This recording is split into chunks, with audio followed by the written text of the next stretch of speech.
दोस्तों स्वागत है आप सबका अमित क्लासेस आगरा के स्टडी प्लेटफॉर्म पर। दोस्तों आज की ये जो वीडियो है वो ईवीएस के लिए बहुत महत्वपूर्ण वीडियो है दोस्तों। सीटेट जनवरी 2023 एग्जाम के लिए दोस्तों इस वीडियो में हमने टॉप 120 प्रश्नों को शामिल किया हुआ है, जो कि आपकी ईवीएस की टॉप 30 प्रश्नों के लिए बहुत ही ज्यादा महत्वपूर्ण रहने वाली वीडियो है दोस्तों। ज्यादा से ज्यादा भाई बहन लाइव जुड़े और चैनल को शेयर और सब्सक्राइब जरूर करें दोस्तों। तो चलिएगा स्टार्ट करते हैं इस प्रैक्टिस को। आपसे क्या बोला है? झूम की खेती होती है। अब आपको बताना है कि झूम की खेती कहाँ होती है। क्या केरल में होती है, बिहार में होती है, मेघालय में या तमिलनाडु में? कमेंट करके मुझे बताइएगा कि झूम की खेती होती कहाँ है। बात करते हैं दोस्तों झूम की खेती, ये भारत में पूर्वी उत्तर राज्य में होती है। कहाँ होती है? पूर्वी उत्तर राज्यों में होती है, जिनके नाम क्या क्या हैं? जैसे कि मैं कहूं मेघालय।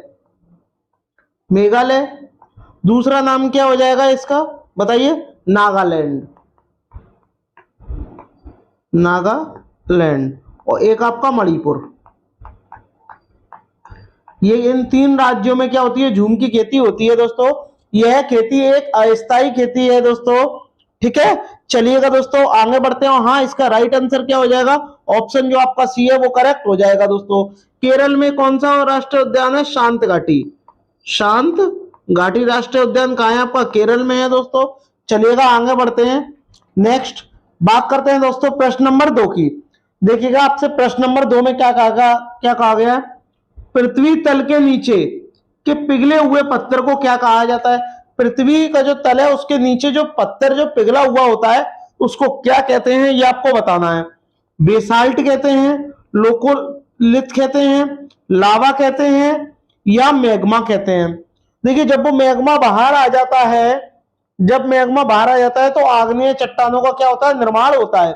लेकिन अगर वो अंदर ही रहेगा तो उसको क्या बोलते हैं? मैग्मा ही कहते हैं। जो तरल जो होता है, लिक्विड में होता है, उसको क्या कहते हैं? मैग्मा कहते हैं दोस्तों। तो इस क्वेश्चन का जो राइट आंसर होगा वो आपका ऑप्शन नंबर डी के साथ में चला जाएगा दोस्तों। चलिएगा आगे बढ़ते हैं प्रश्न नंबर 3 की। देखिएगा दोस्तों इसमें आपसे क्या बोला गया है? पृथ्वी की पपड़ी, यानी जो ऊपरली जो भाग होता है उसको क्या बोलते हैं? पपड़ी। पृथ्वी की जो पपड़ी के में मुख्य रूप से शामिल है, ये आपको बताना है।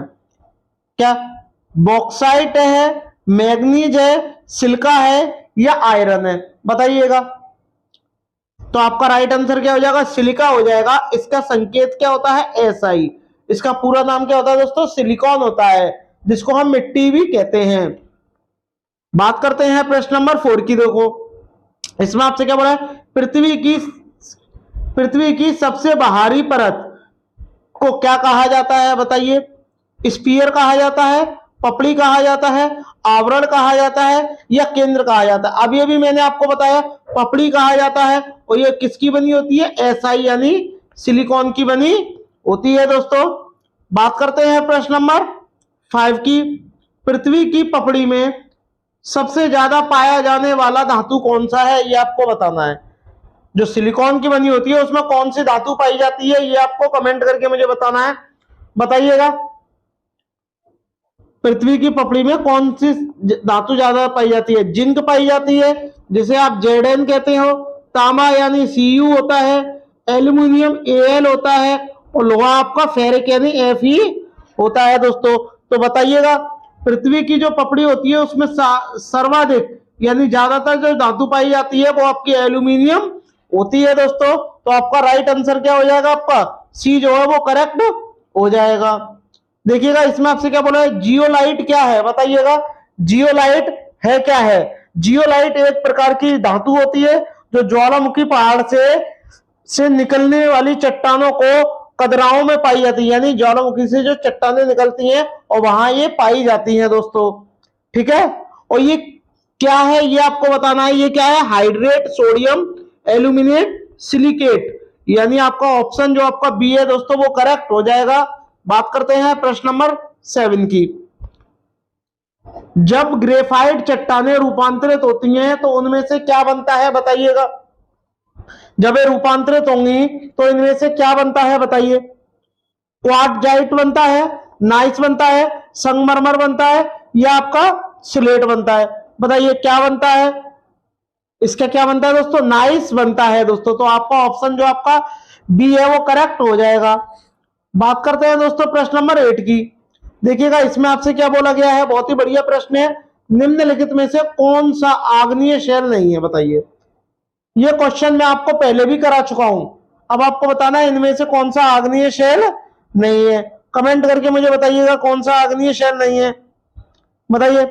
आग्नेय शेल आपका ग्रेनाइट भी होता है, बेसाल्ट भी होता है और ग्रेवो भी होता है, बट डोलोमाइट जो है ये आपका आग्नेय शेल नहीं है दोस्तों, बल्कि ये कैसा सेल है, अवसादी सेल है, अवसादी सेल है। तो आपका राइट आंसर क्या हो जाएगा, आपका ऑप्शन नंबर जो आपका ए है ये करेक्ट हो जाएगा दोस्तों। बात करते हैं प्रश्न नंबर 9 की। संगमरमर की एक कार्यांतरित चट्टान है, ये आपको बताना है, बताइए। सैंडस्टोन है, चूने का पत्थर है, ग्रेनाइट है, ये आपका मिट्टी है, बताइएगा क्या हो जाएगा, चूने का पत्थर। ठीक है दोस्तों, तो आपका ऑप्शन जो इसमें सी है, बी है, वो करेक्ट हो जाएगा दोस्तों। ठीक है, इसका निर्माण कहां से होता है, अवसादी चट्टान से होता है, ये भी आपको पता होना चाहिए, अवसादी चट्टानों से होता है दोस्तों। चलिएगा आगे बढ़ते हैं, बात करते हैं प्रश्न नंबर 10 की। मैग्मा आप जानते ही हो, मैग्मा के ठंडे ऊपर घनीभूत हो जाने पर, घनीभूत हो जाने पर किस प्रकार की शैलों का निर्माण होता है। अभी अभी मैंने आपको बताया, जब मैग्मा जो है ज्वालामुखी से बाहर आ जाता है तो बाहर आने के बाद में वो आग्नेय शैल बन जाता है। ठीक है, तो आपका ऑप्शन जो आपका सी है ये करेक्ट हो जाएगा दोस्तों। चलिएगा दोस्तों आगे बढ़ते हैं, बात करते हैं प्रश्न नंबर 11 की। ग्रेनाइट किस प्रकार की सेल है, बताइए। ग्रेनाइट किस प्रकार की सेल है, ये भी अभी आपको मैंने बताया था। ग्रेनाइट किस प्रकार की सेल है, आग्नेय शेल है, क्योंकि इसका निर्माण जो है ज्वालामुखी का जब मैग्मा बाहर निकलता है उससे इसका निर्माण होता है। तो आपका ऑप्शन जो सी है ये करेक्ट हो जाएगा। बात करते हैं प्रश्न नंबर 12। संगमरमर किस प्रकार की सेल है, बताइए। संगमरमर जो है वो किस प्रकार की सेल है, कमेंट करके मुझे बताइएगा।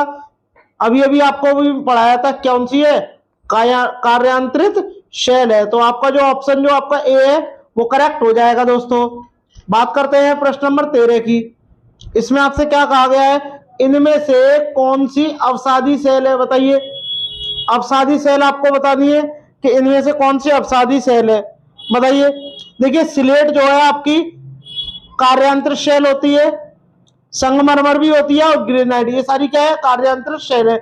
इनका निर्माण कहां से होता है, इनका निर्माण आग्नेय चट्टानों से होता है, लेकिन जो शेल है ये नहीं है। तो आपका ऑप्शन जो है जो आपका ये वाला करेक्ट हो जाएगा। अवसादी शेल क्या है, शेल है। ठीक है, इसका आपको ध्यान में रखना है दोस्तों। बात करते हैं प्रश्न नंबर 14 की। बहुत ही बढ़िया प्रश्न है दोस्तों, देखिएगा इसमें आपसे कहा गया है, देखिएगा इसमें आपसे क्या कहा गया है, भूकंप मापा जाता है, बताइए। भूकंप जो है मापा जाता है, कमेंट करके मुझे बताइए। ये अब आपके वायुमंडल से रिलेटेड प्रश्न आने लगे हैं, बताइए। भूकंप मापा जाता है वो फोर्ट पैमाने में, डेसिबल पैमाने में, न्यूटन में और रिएक्टर पैमाने में, बताइए। देखिए डेसिबल में क्या नापते हैं हम, ध्वनि की तीव्रता नापते हैं, न्यूटन में एक बल को मापते हैं, और रिएक्टर पैमाना जो है वो इसका राइट आंसर हो जाएगा। ऑप्शन जो डी है ये करेक्ट हो जाएगा। ठीक है दोस्तों, बात करते हैं प्रश्न नंबर 15 की। रिएक्टर पैमाने से की तीव्रता मापी जाती है, बताइए किसकी तीव्रता मापी जाती है। अभी अभी आपको पता है भूकंप की तीव्रता मापी जाती है दोस्तों। ठीक है, तो आपका ऑप्शन जो आपका बी है ये करेक्ट हो जाएगा दोस्तों। ठीक है, और इसमें कितने अंक होते हैं, 0 से 9 डिजिट इतने अंक होते हैं दोस्तों इस पैमाने पर। बात करते हैं प्रश्न नंबर 16 की। सुनामी का कारण है, बताइए। सुनामी का क्या कारण है जिसके कारण क्या होती है, सुनामी आती है। एक बहुत गर्म समुद्री धारा, मछलियों का बहुत बड़ा समूह, पिघलता हुआ ग्लेशियर, समुद्री तल पर भूकंप। जब समुद्री तल पर भूकंप आता है तो क्या आता है, सुनामी कहते हैं उसे। तो आपका ऑप्शन जो आपका डी है वो करेक्ट हो जाएगा। सुनामी को अंग्रेजी में टी से स्टार्ट होती है, इसकी मीनिंग टी से स्टार्ट होती है, सुनामी। ये इसकी स्पेलिंग होती है, एस से नहीं होती, टी से होती है, ये भी आपको ध्यान में रखना है दोस्तों। बात करते हैं प्रश्न नंबर 17 की। कौन सी प्राकृतिक आपदा नहीं है, बताइए। इनमें से कौन सी प्राकृतिक आपदा नहीं है। चक्रवात प्राकृतिक होता है, आप कहोगे ये भी नहीं होगा। सुनामी प्राकृतिक है, ये भी नहीं होगा। भूकंप प्राकृतिक है, ये भी नहीं होगा। लेकिन शॉर्ट सर्किट में लगी आग ये प्राकृतिक नहीं होती, ये मानव निर्मित होती है। तो आपका ऑप्शन जो आपका बी है दोस्तों वो करेक्ट हो जाएगा दोस्तों। चलिएगा दोस्तों आगे बढ़ते हैं। नेक्स्ट इसमें देखिए आपसे क्या बोला है, भूकंप की तरंगों को निरूपित करता है। बताइए कौन निरूपित करता है, इन भूकंप की तरंगों को हम किस यंत्र द्वारा पता लगाते हैं? बताइएगा। सीस्मोग्राफी द्वारा पता लगाते हैं, इलेक्ट्रोकार्डियोग्राफी द्वारा पता लगाते हैं, टोमोग्राफी या पॉलीग्राफी? बताइए, कमेंट करके मुझे बताइएगा। तो आप क्या बोलोगे, सीस्मोग्राफी द्वारा भूकंप की तीव्रता का पता चलता है। ठीक है, तो आपका ऑप्शन जो आपका ए है वो करेक्ट हो जाएगा दोस्तों। बात करते हैं प्रश्न नंबर 19 की। पृथ्वी की परत के भीतर हलचल, पृथ्वी की जो परत के भीतर जो हलचल के अध्ययन होता है, जो अध्ययन है इसके द्वारा किया जाता है। बताइए किसके द्वारा किया जाता है? बताइए, भूवैज्ञानिक द्वारा किया जाता है, भूकंप वैज्ञानिक द्वारा, प्लेट विवर्तनिक द्वारा या सर्वमाप लिख द्वारा? कमेंट करके मुझे बताइएगा कि इसका आंसर, राइट आंसर क्या होगा। भाई पृथ्वी के अंदर होगा तो पृथ्वी के अंदर भूकंप ही आता है, तो भूकंप विज्ञान द्वारा इसका अध्ययन किया जाता है दोस्तों। ठीक है, तो आपका राइट आंसर क्या हो जाएगा, आपका बी जो है वो करेक्ट हो जाएगा दोस्तों। चलिएगा आगे बढ़ते हैं। नेक्स्ट, सुनामी, सुनामी नाम किसे दिया गया है? बताइए, भूकंप को, चक्रवात को, तरंग को या समुद्र के नीचे की तरंगों को? अभी अभी मैंने आपको बताया समुद्र के नीचे तरंगों का क्या कहते हैं, सुनामी कहते हैं दोस्तों। बात करते हैं प्रश्न नंबर 21 की। इसमें आपसे देखिएगा क्या कहा गया है, बहुत ही बढ़िया प्रश्न है। वायुमंडल का प्रमुख स्तर जो पृथ्वी तल के नजदीक है, बताइए वायुमंडल का ऐसा कौन सा स्तर है जो पृथ्वी के ज्यादा नजदीक है? ये आपको कमेंट करके मुझे बताना है कि कौन सा है। समताप मंडल, क्षोभ मंडल, मध्य मंडल या आयन मंडल? बताइएगा, बताइएगा कमेंट करके कि आपका राइट आंसर क्या होगा। देखो दोस्तों, बात करते हैं आपके समताप मंडल की, तो समताप मंडल में आपकी ओजोन परत पाई जाती है। लेकिन बात करें यहाँ पर प्रमुख स्तर जो पृथ्वी तल के नजदीक है, वो आपका क्या है, क्षोभ मंडल है दोस्तों। जो पृथ्वी तल के नजदीक है यह मंडल जैव मंडलीय पारिस्थितिकी तंत्र के लिए सबसे ज्यादा महत्वपूर्ण है दोस्तों। इसी मंडल में ज्यादातर मौसम संबंधी सारी घटनाएं होती हैं, जैसे कोहरा है, बादल है, वर्षा है, आंधी है, तूफान है, मेघ गर्जन है, ओस है, ये सारे क्या है इसी मंडल में आते हैं दोस्तों। जबकि वायुमंडल जो, हाँ करेक्ट करेक्ट, हाँ सही है, यही है। हाँ, इसका राइट आंसर क्या हो जाएगा, यही हो जाएगा। ऑप्शन नंबर जो आपका बी है वो करेक्ट हो जाएगा दोस्तों। इसी मंडल में ही वायुयान भी उड़ाए जाते हैं, क्षोभ मंडल में। ठीक है दोस्तों, हाँ चलिएगा आगे बढ़ते हैं, नेक्स्ट प्रश्न की ओर चलते हैं। बात करते हैं प्रश्न नंबर 22 की। वायुमंडल की कौन सी परत, वायुमंडल की कौन सी परत परावैंगनी किरणों यानी यूवीसी अल्ट्रावायलेट रेज, ठीक है, किरणों को पृथ्वी की सतह से आने से रोकती है? अभी अभी मैंने बताया कौन रोकती है, वायुमंडल की एक परत होती है और उस परत को क्या बोलते हैं, ओजोन परत कहते हैं। क्या बोलते हैं दोस्तों, ओजोन परत कहते हैं, ओजोन लेयर कहते हैं। और ये कहां पाई जाती है दोस्तों, ये आपकी समताप मंडल में पाई जाती है। बात करते हैं दोस्तों ओजोन परत की। 16 सितंबर को ओजोन दिवस मनाया जाता है और ओजोन का फॉर्मूला क्या होता है दोस्तों, O3 होता है। मौसम संबंधी घटनाएं आपकी क्षोभ मंडल में होती हैं दोस्तों, ये भी आपको पता होना चाहिए। चलिएगा आगे बढ़ते हैं, बात करते हैं प्रश्न नंबर 23 की। इसमें आपसे क्या बोला, वायु दाब नापने वाला यंत्र किस नाम से जाना जाता है? बताइए, एक ऐसा यंत्र है जो वायु दाब को मापता है यानी प्रेशर को मापता है, उसका नाम क्या है ये आपको बताना है। बताइए, बैरोमीटर, थर्मामीटर, सीस्मोग्राफ या हाइड्रोमीटर? थर्मामीटर आप सभी जानते हैं, सीस्मोग्राफ मैंने अभी अभी आपको पढ़ाया है।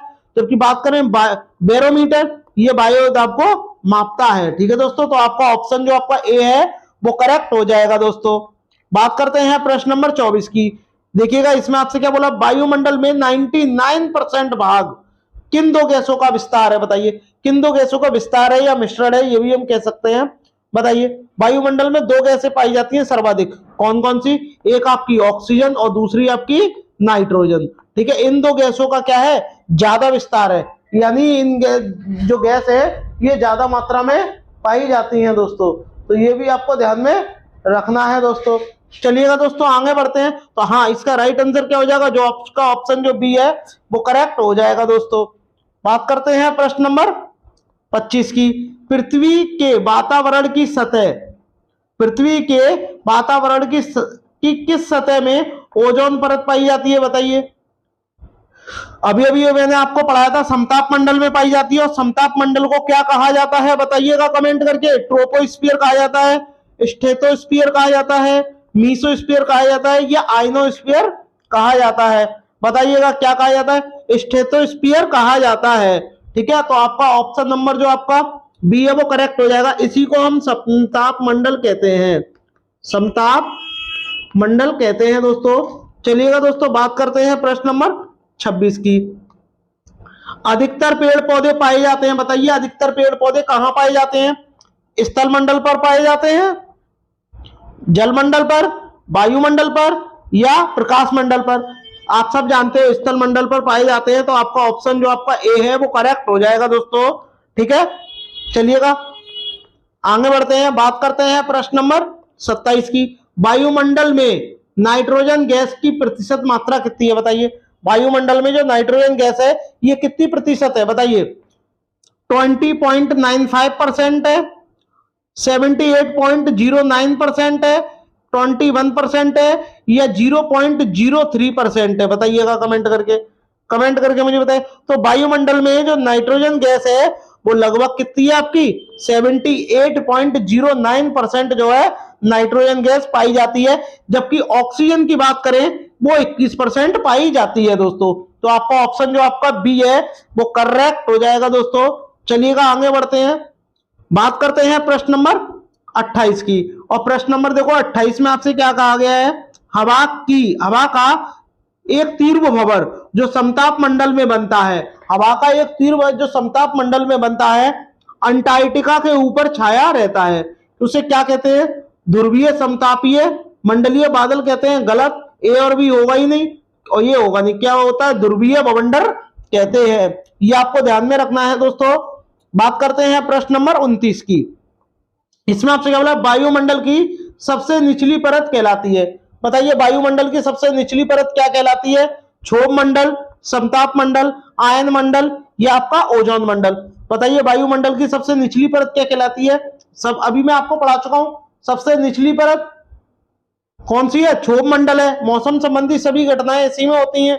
तो आपका राइट आंसर क्या हो जाएगा, आपका ए जो है वो करेक्ट हो जाएगा, ठीक है। चलिएगा दोस्तों आगे बढ़ते हैं, बात करते हैं प्रश्न नंबर 30 की। इसमें आपसे क्या बोला गया है, पृथ्वी के वायुमंडल में निम्नलिखित में से किस गैस का प्रतिशत अन्य गैसों की तुलना में अधिक है, बताइए। किस गैस का प्रतिशत अन्य गैसों की तुलना में अधिक है। कार्बन डाइऑक्साइड, नियॉन, हाइड्रोजन, या नाइट्रोजन, बताइए। कमेंट करके मुझे बताइएगा, कमेंट करके मुझे बताइएगा कि आपका राइट आंसर क्या है। हाँ, सबसे ज्यादा कौन सी है, नाइट्रोजन है। तो आपका राइट आंसर क्या हो जाएगा, डी हो जाएगा दोस्तों। नाइट्रोजन कितनी है, लगभग 78% है दोस्तों, 78% है। जबकि बात करें आपकी ऑक्सीजन की, ऑक्सीजन यहां लिख दे रहा हूं मैं, ऑक्सीजन कितनी है, 21% है दोस्तों। बात करें दोस्तों आर्गन की, जो आपकी आर्गन गैस है, यहां लिख दे रहे हैं, जो आपकी ऑर्गन गैस है, ऑर्गन है, ये कितनी परसेंट है दोस्तों, ये 0.93% है, ठीक है। ये आपको ध्यान रखना। कार्बन डाइऑक्साइड अभी मैंने आपको बताया 0.03% है, ये आपको ध्यान में रखना है दोस्तों। किस वर्णक की उपस्थिति के कारण हरे पौधे हरे होते हैं, बताइए। यानी पौधों का जो हरा रंग है वो किस वर्णक की उपस्थिति के कारण होता है, ये आपको बताना है। तो बताइएगा, एंथोसाइनिन के कारण होता है, कैरोटीनॉइड के कारण होता है, लाइकोपीन के कारण होता है, या क्लोरोफिल के कारण होता है दोस्तों। तो आपका राइट आंसर क्या हो जाएगा, क्लोरोफिल हो जाएगा दोस्तों। इसका ऑप्शन नंबर जो आपका डी है ये करेक्ट हो जाएगा। क्लोरोफिल को और कई नामों से जाना जाता है, जिसको हम पर्णहरिम भी कहते हैं। क्या बोलते हैं दोस्तों, पर्णहरिम, और हरित लवक भी कह देते हैं। क्या बोलते हैं, हरित लवक, इसके नाम से भी जाना जाता है दोस्तों। ये क्या करता है, यह एक प्रोटीन युक्त जटिल रासायनिक यौगिक होता है, और यह प्रकाश संश्लेषण के लिए मुख्य रूप से उत्तरदायित्व होता है पेड़ पौधों के लिए, जिसके कारण पेड़ पौधों की हरी पत्तियां होती हैं। तो आपका राइट आंसर क्या हो जाएगा, आपका ऑप्शन नंबर जो डी है वो करेक्ट हो जाएगा दोस्तों। चलिएगा आगे बढ़ते हैं। आई होप वीडियो पसंद आ रही होगी, अगर पसंद आ रही हो तो सभी भाई बहन लाइक शेयर सब्सक्राइब जरूर करें। देखिएगा इसमें आपसे क्या बोला, मानवीय गतिविधियां जो पृथ्वी पर जलवायु परिवर्तन के लिए जिम्मेदार हैं। मानवीय गतिविधियां का मतलब क्या हो गया, ऐसी गतिविधियां जो मानवों के द्वारा होती हैं वह क्या मानवीय गतिविधियां कहलाती हैं, जो पृथ्वी पर जलवायु परिवर्तन के लिए जिम्मेदार है। ये आपको बताना है कि इनमें से कौन सा जो है जलवायु परिवर्तन के लिए जिम्मेदार है। अब जैसे मैं आपको बता दूं, इसमें जो पहला ऑप्शन दिया है, क्या दिया गया है, एरोसोल केन का उपयोग, वनों को जलाना, कृषि क्रियाकलाप या ये सभी।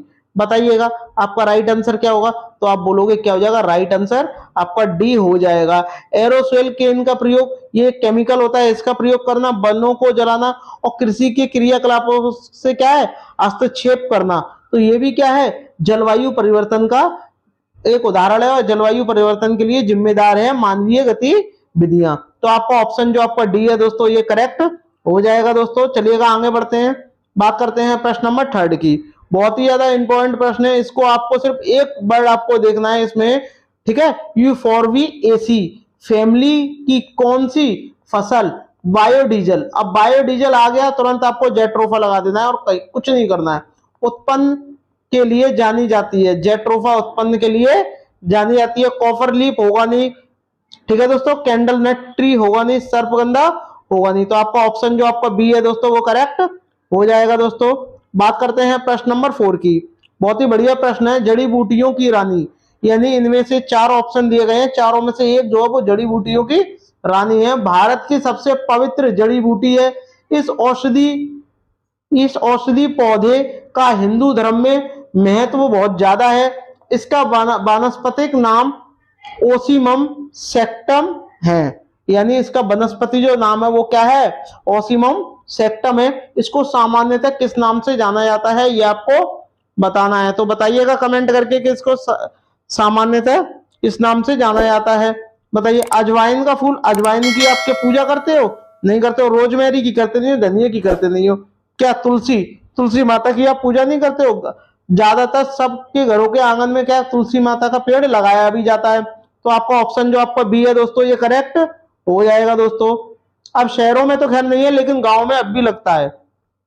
पीने के लिए सुरक्षित जल को क्या कहते हैं ये आपको बताना है, यानी जो स्वच्छ जो जल होगा उसको हम क्या बोलेंगे, ताज जल, पीने योग्य जल, आशुद्ध जल या नल का पानी।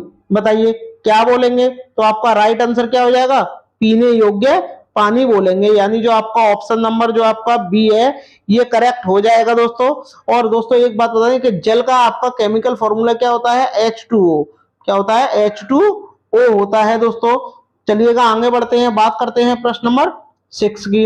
वर्ष 1984 की भोपाल गैस त्रासदी निम्नलिखित में से कौन सी गैस के हिसाब के कारण हुई थी। अब 1984 तो दे दिया लेकिन ये दिन कौन सा था, 2-3 दिसंबर की रात, 2-3 दिसंबर की रात को क्या हुआ था, मिथाइल आइसोसाइनेट के कारण ये गैस थी, इसका रिसाव हो गया था और इसके कारण काफी लोगों की जान गई थी और काफी लोग घायल भी हो गए थे। और ये जो भोपाल गैस त्रासदी थी और इस कंपनी का नाम क्या था, यूनियन कार्बाइड कंपनी का नाम था दोस्तों, ये आपको ध्यान में रखना है। भोपाल की बात करते हैं दोस्तों, ये आपकी एमपी की राजधानी है, ये भी आपको पता होना चाहिए दोस्तों। चलिएगा आगे बढ़ते हैं, बात करते हैं प्रश्न नंबर 7 की। बहुत ही बढ़िया प्रश्न है, विश्व पर्यावरण दिवस सबको पता होगा कब मनाते हैं, 5 जून को, 2 दिसंबर को, 16 सितंबर को या 11 जुलाई को। बात करते हैं दोस्तों 11 जुलाई को, तो विश्व जनसंख्या दिवस मनाते हैं। विश्व जनसंख्या दिवस कब मनाते हैं, ये आपका 11 जुलाई को मनाते हैं दोस्तों। 16 सितंबर को क्या मनाते हैं, ओजोन दिवस, क्या मनाते हैं दोस्तों, ओजोन दिवस मनाते हैं दोस्तों। और ओजोन जो ओजोन है, ये जो ओजोन परत है ये आपकी समताप मंडल में पाई जाती है, ये भी आपको पता होना चाहिए, ठीक है। और ये सूर्य से आने वाली पराबैंगनी किरणों से हमारी रक्षा करती है। लेकिन आपसे पूछा पर्यावरण दिवस, तो आपका ऑप्शन जो आपका ए है दोस्तों ये करेक्ट हो जाएगा, 5 जून को मनाया जाता है दोस्तों। बात करते हैं प्रश्न नंबर 8 की। बहुत ही बढ़िया प्रश्न है। एम एस स्वामीनाथन है। अब बताना एम एस स्वामीनाथन जो है इनमें से किससे संबंधित है, ये आपको कमेंट करके मुझे बताना है। तो बताइएगा एम एस स्वामी जो नाथन है ये इनमें से किससे संबंधित है? पारिस्थितिकी वैज्ञानिक से, पत्रकार से, पक्षी वैज्ञानिक से या कृषि वैज्ञानिक से? ये हरित क्रांति के कौन है? जन्मदाता है। तो आपका क्या हो जाएगा? ऑप्शन सी है, हरित क्रांति। हरित यानी कृषि, तो आपका ऑप्शन जो दोस्तों सी है ये करेक्ट हो जाएगा दोस्तों। और बात करते हैं दोस्तों ये हरित क्रांति क्या? हरित क्रांति लिख दे रहे हैं पहले यहाँ, हरित क्रांति। हरित क्रांति के कौन है? ये जनक है दोस्तों। और हरित क्रांति की शुरुआत कब हुई थी ये भी आपको बताना है, कब हुई थी? 1966 से 67 के बीच में हुई थी इसकी शुरुआत। चलिएगा दोस्तों आगे बढ़ते हैं, बात करते हैं प्रश्न नंबर 9। बहुत ही बढ़िया प्रश्न है। Wild life institute of India यानी WII कहाँ स्थित है ये आपको बताना है। तो कमेंट करके मुझे बताइएगा ये कहाँ स्थित है? भारतीय वन्य संस्थान, इसको हम हिंदी में कहते हैं भारतीय वन्य संस्थान। ये कहाँ स्थित है ये आपको बताना है। अहमदाबाद में है, न्यू दिल्ली में है, कोयम्बटूर में है या देहरादून में है? तो बताइएगा। तो आप बोलोगे कहाँ है? आपका देहरादून में स्थित है दोस्तों। तो आपका राइट आंसर क्या हो जाएगा? डी हो जाएगा। और जो इसकी स्थापना है ये कब हुई थी? 1982 में हुई थी, ये भी आपको पता होना चाहिए दोस्तों। चलिएगा आगे बढ़ते हैं। तो सभी भाई बहन एक बार लाइक शेयर सब्सक्राइब जरूर करें दोस्तों। बात करते हैं प्रश्न नंबर 10 की। प्रकाश संश्लेषण के दौरान हरे पौधे निम्न में से किसको सोख लेते हैं, यानी किसका अवशोषण कर लेते हैं? उत्सर्जन का मतलब क्या होता है? उत्सर्जन का मतलब ही क्या होता है कि उत्पन्न करना होता है, और सोखने का मतलब अवशोषण करना होता है। तो बताओ किसको सोखते हैं? बताइए। कार्बन डाइऑक्साइड को, हीलियम को, नाइट्रोजन को या ऑक्सीजन को? देखिए आप जानते हैं ये आपका कोई सपोज डेट ये पेड़ है, ये पेड़ है और ये एक मनुष्य है, ये एक मनुष्य है। तो ये क्या करेगा? ये आपका कार्बन डाइऑक्साइड छोड़ेगा तो पेड़ पौधे इसको एब्जॉर्ब करेंगे यानी सोख लेंगे, जबकि ये ऑक्सीजन देगा और मनुष्य क्या होगा? उस ऑक्सीजन को सोख लेंगे यानी ले लेंगे। तो आपका राइट आंसर क्या हो जाएगा? ए हो जाएगा। कार्बन डाइऑक्साइड जो है दोस्तों ये करेक्ट हो जाएगा। चलिएगा दोस्तों आगे बढ़ते हैं, नेक्स्ट प्रश्न की ओर चलते हैं। प्रश्न नंबर 11 देखिएगा, इसमें आपसे क्या बोला है? अपशिष्ट उत्पादों को खाने वाले जीवों को क्या कहते हैं? अपशिष्ट उत्पादों को खाने वाले जीवों को क्या कहते हैं ये आपको बताना है। बताइएगा। अपशिष्ट का मतलब जो छोटे मोटे जो कीड़े मकोड़े होते हैं, जीवाणु होते हैं, कवक होते हैं, इन सभी ये सभी इसमें क्या अपशिष्ट में आ जाते हैं। अपशिष्ट का मतलब क्या होता है? जो मृत होते हैं, जो मृत होते हैं, मृतभक्षी जिन्हें बोलते हैं, जिन्हें वो खा जाते हैं। तो आपका राइट आंसर क्या हो जाएगा? मृतभक्षी, क्योंकि जो मृतकों को खाएंगे वही भक्षी होंगे, मृतभक्षी। और मृतभक्षी क्या है? एक अपशिष्ट उत्पाद है। तो चलिएगा आगे बढ़ते हैं, इसका राइट आंसर क्या हो जाएगा? बी हो जाएगा दोस्तों। बात करते हैं प्रश्न नंबर 12 की। देखिएगा इसमें आपसे बोला तप्त भौम जल, तप्त भौम जल से किस प्रकार की ऊर्जा प्राप्त होती है? तप्त का मतलब क्या होता है? गर्म। और गर्म जो भूमि का जल होता है इससे कौन सी ऊर्जा प्राप्त होती है ये आपको बताना है। तो बताइएगा किससे होती है?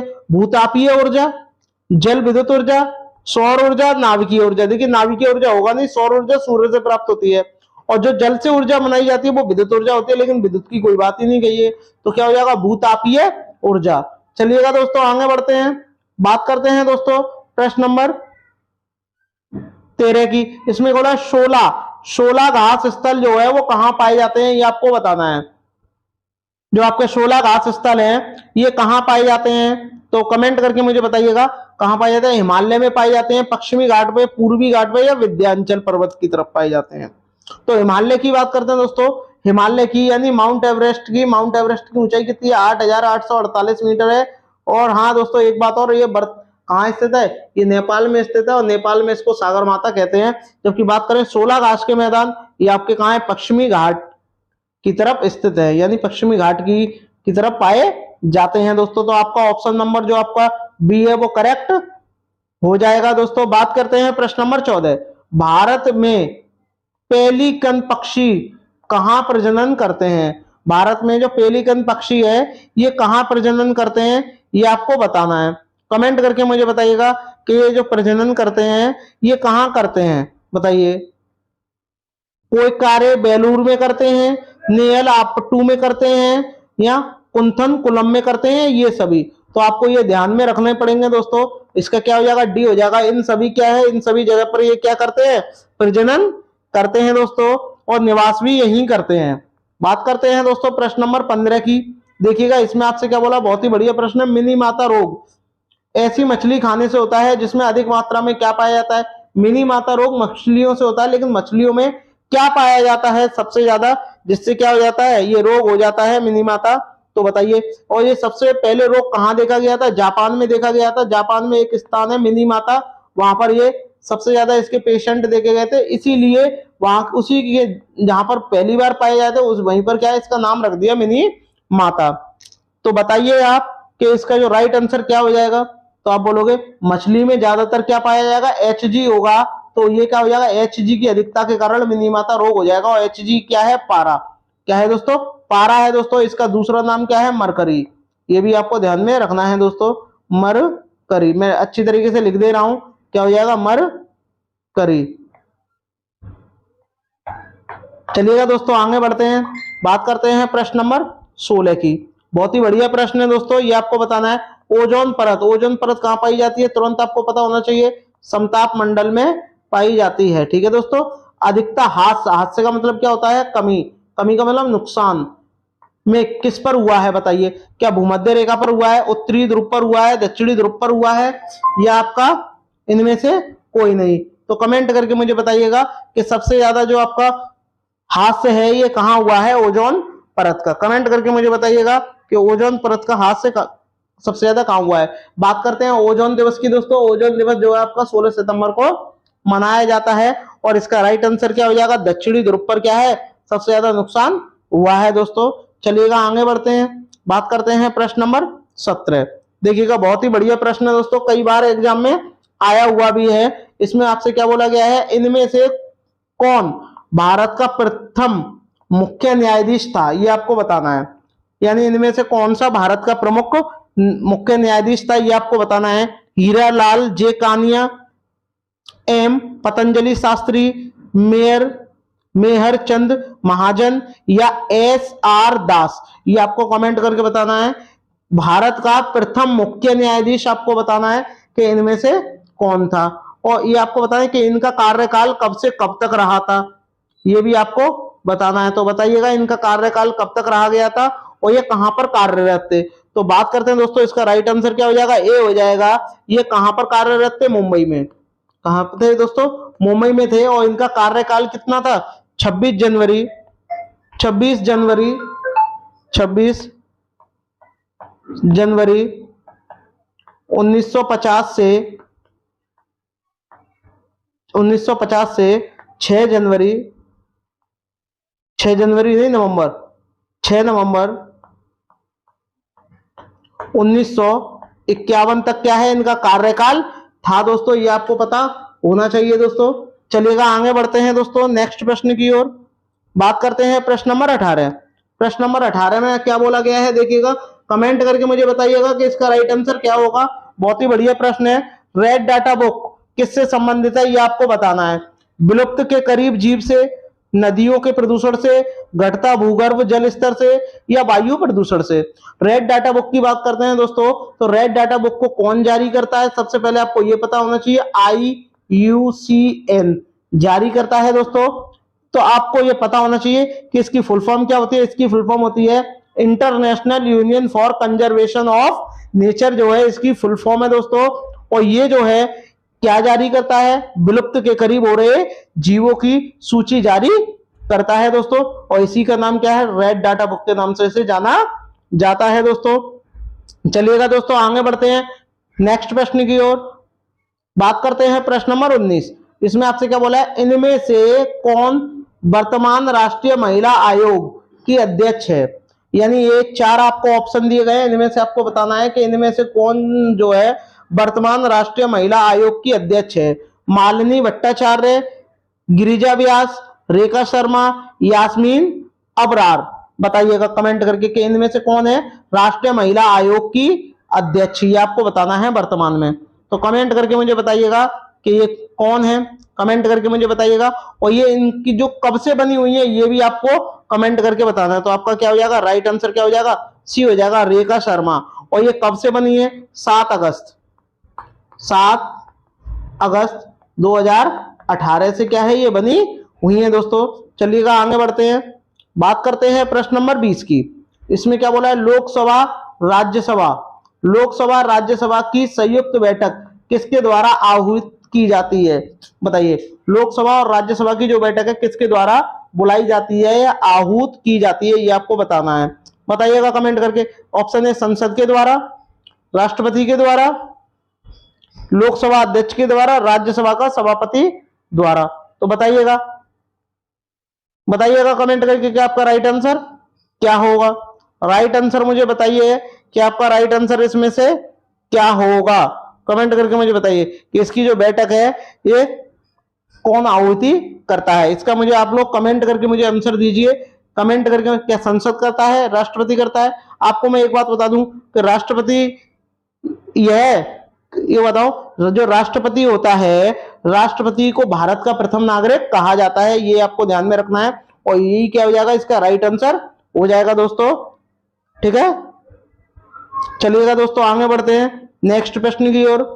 प्रश्न नंबर 21, इसमें आपसे बोला संविधान के किस भाग में पंचायती राज व्यवस्था संबंधित प्रावधान दिए गए हैं, ये आपको बताना है। ये भाग के नाम दिए गए हैं, क्या तीसरा भाग है, नवा भाग है, छठवां भाग है या चौथा भाग है, ये आपको बताना है। तो बताइएगा, इसका राइट आंसर क्या हो जाएगा, नवा हो जाएगा। यानी भाग 9 में क्या कहा गया है, इसके प्रावधान दिए गए हैं पंचायती राज्य के। और अनुसूची कौन सी है, अनुसूची 12 अनुसूची के अंतर्गत है, ये भी आपको पता होना चाहिए दोस्तों, 12 अनुसूची। चलिएगा दोस्तों आगे बढ़ते हैं, बात करते हैं प्रश्न नंबर 22 की। इसमें आपसे क्या बोला है, 74वें संविधान संशोधन का संबंध है, ये आपको बताना है। जो 74वें संविधान संशोधन का जो संबंध है वो किससे है? क्या राष्ट्रपति की शक्तियों से है, ग्रामीण स्थानीय स्वशासन से है, शहरी स्थानीय स्वशासन से है, या संसद की शक्तियों से है, ये आपको बताना है। तो बताइएगा कमेंट करके कि इसका संबंध जो है वो किससे है। कमेंट करके मुझे बताइएगा कि इसका संबंध जो है वो किससे है। कमेंट करके मुझे बताइएगा। तो आप बोलोगे इसका राइट आंसर क्या हो जाएगा, सी हो जाएगा, शहरी स्थानीय स्वशासन से क्या है, इसका संबंध है दोस्तों। चलिएगा दोस्तों आगे बढ़ते हैं, नेक्स्ट प्रश्न की ओर चलते हैं। बहुत ही बढ़िया बढ़िया प्रश्न है, ये प्रश्न आए हुए प्रश्न है दोस्तों। बात करते हैं प्रश्न नंबर 23 की। किस गैस के वर्षा के पानी में घुलने से वर्षा का पानी अम्लीय हो जाता है? अब आपको बताना है कि ऐसी कौन सी गैस है, अगर वो वर्षा के पानी में घुल जाएगी तो वर्षा का जो पानी होगा वह अम्लीय हो जाएगा और अम्लीय वर्षा हो जाएगी। तो बताइएगा, क्या कार्बन डाइऑक्साइड है, हाइड्रोजन पेरोक्साइड है? हाइड्रोजन पेरोक्साइड का सूत्र होता है H2O2, कार्बन डाइऑक्साइड CO2 होता है, नाइट्रोजन मोनोऑक्साइड यानी NO होता है, और सल्फर डाइऑक्साइड यानी SO2 होता है। तो आप मुझे कमेंट करके मुझे बताइएगा कि आपका राइट आंसर क्या होगा। तो आप बोलोगे क्या हो जाएगा, सल्फर डाइऑक्साइड। अगर गैस जो है वर्षा के पानी में मिल जाती है तो मिलने की वजह से क्या हो जाता है, एसिड रेन हो जाती है। ठीक है दोस्तों, ये भी आपको ध्यान में रखना है दोस्तों। बात करते हैं प्रश्न नंबर 24 की। इसमें आपसे क्या बोला, भारतीय संविधान में विधि का शासन विचार कहां से लिया गया है, ये आपको बताना है। यानी भारतीय संविधान में विधि का शासन का जो विचार है ये कहां से लिया गया है, स्विट्जरलैंड से लिया गया है, अमेरिका से, इंग्लैंड से या आयरलैंड से, ये आपको कमेंट करके मुझे बताना है। तो बताइएगा विधि का शासन कहां से लिया गया है। तो सबसे पहले मैं आपको इसके बारे में नॉलेज दे दूं दोस्तों कि स्विट्जरलैंड से क्या लिया गया है, ये भी आपको पता होना चाहिए। ठीक है, अमेरिका से क्या लिया गया है, इंग्लैंड से क्या लिया गया है, और आयरलैंड से क्या लिया गया है। आयरलैंड से क्या लिए गए हैं दोस्तों, नीति निर्देशक। नीति जो निर्देशक जो तत्व है ये कहां से लिए गए हैं, ये आपके आयरलैंड से लिए गए हैं। बात करते हैं दोस्तों इंग्लैंड की। तो इंग्लैंड से क्या लिया गया है, आपका विधि का शासन लिया गया है। यहां लिख दे रहा हूं, विधि का शासन, विधि का शासन का जो शासन है ये लिया गया है। अमेरिका की दोस्तों बात करते हैं तो आपको पता होना चाहिए मौलिक अधिकार। मौलिक अधिकार कहां से लिए गए हैं, आपके अमेरिका से लिए गए हैं दोस्तों। मौलिक अधिकार के साथ साथ संविधान का सर्वोच्चता प्रस्तावना भी कहां से ली गई है, अमेरिका से ली गई है दोस्तों। चलिएगा आगे बढ़ते हैं। तो आपका राइट आंसर क्या हो जाएगा, सी हो जाएगा। स्विट्जरलैंड से कुछ नहीं लिया गया है। स्विट्जरलैंड के ग्लैंड शहर में IUCN का क्या है, मुख्यालय है, ये आपको पता होना चाहिए। स्विट्जरलैंड के ग्लैंड शहर में चलिएगा दोस्तों, बात करते हैं प्रश्न नंबर 25। और प्रश्न नंबर 25 में आपसे क्या बोला गया है, देखिएगा, लोकसभा के चुनाव हेतु अधिसूचना कौन जारी करता है, बताइएगा। लोकसभा के चुनाव के लिए होने वाली जो अधिसूचना होती है उसे कौन जारी करता है, ये आपको कमेंट करके मुझे बताना है।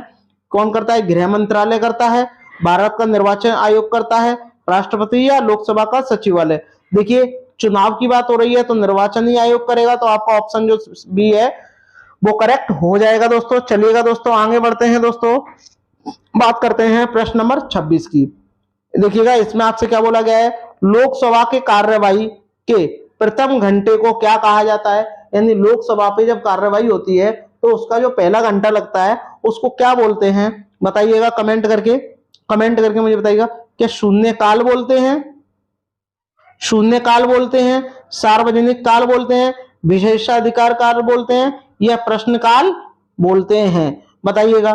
तो इसको क्या बोलते हैं दोस्तों, आप कहोगे, आपका राइट आंसर क्या हो जाएगा, डी हो जाएगा। क्या बोलते हैं? प्रश्नकाल कहा जाता है। जब लोकसभा में जब कोई भी कार्यवाही होती है तो जो प्रथम घंटा होता है उसको क्या बोलते हैं, प्रश्नकाल कहा जाता है।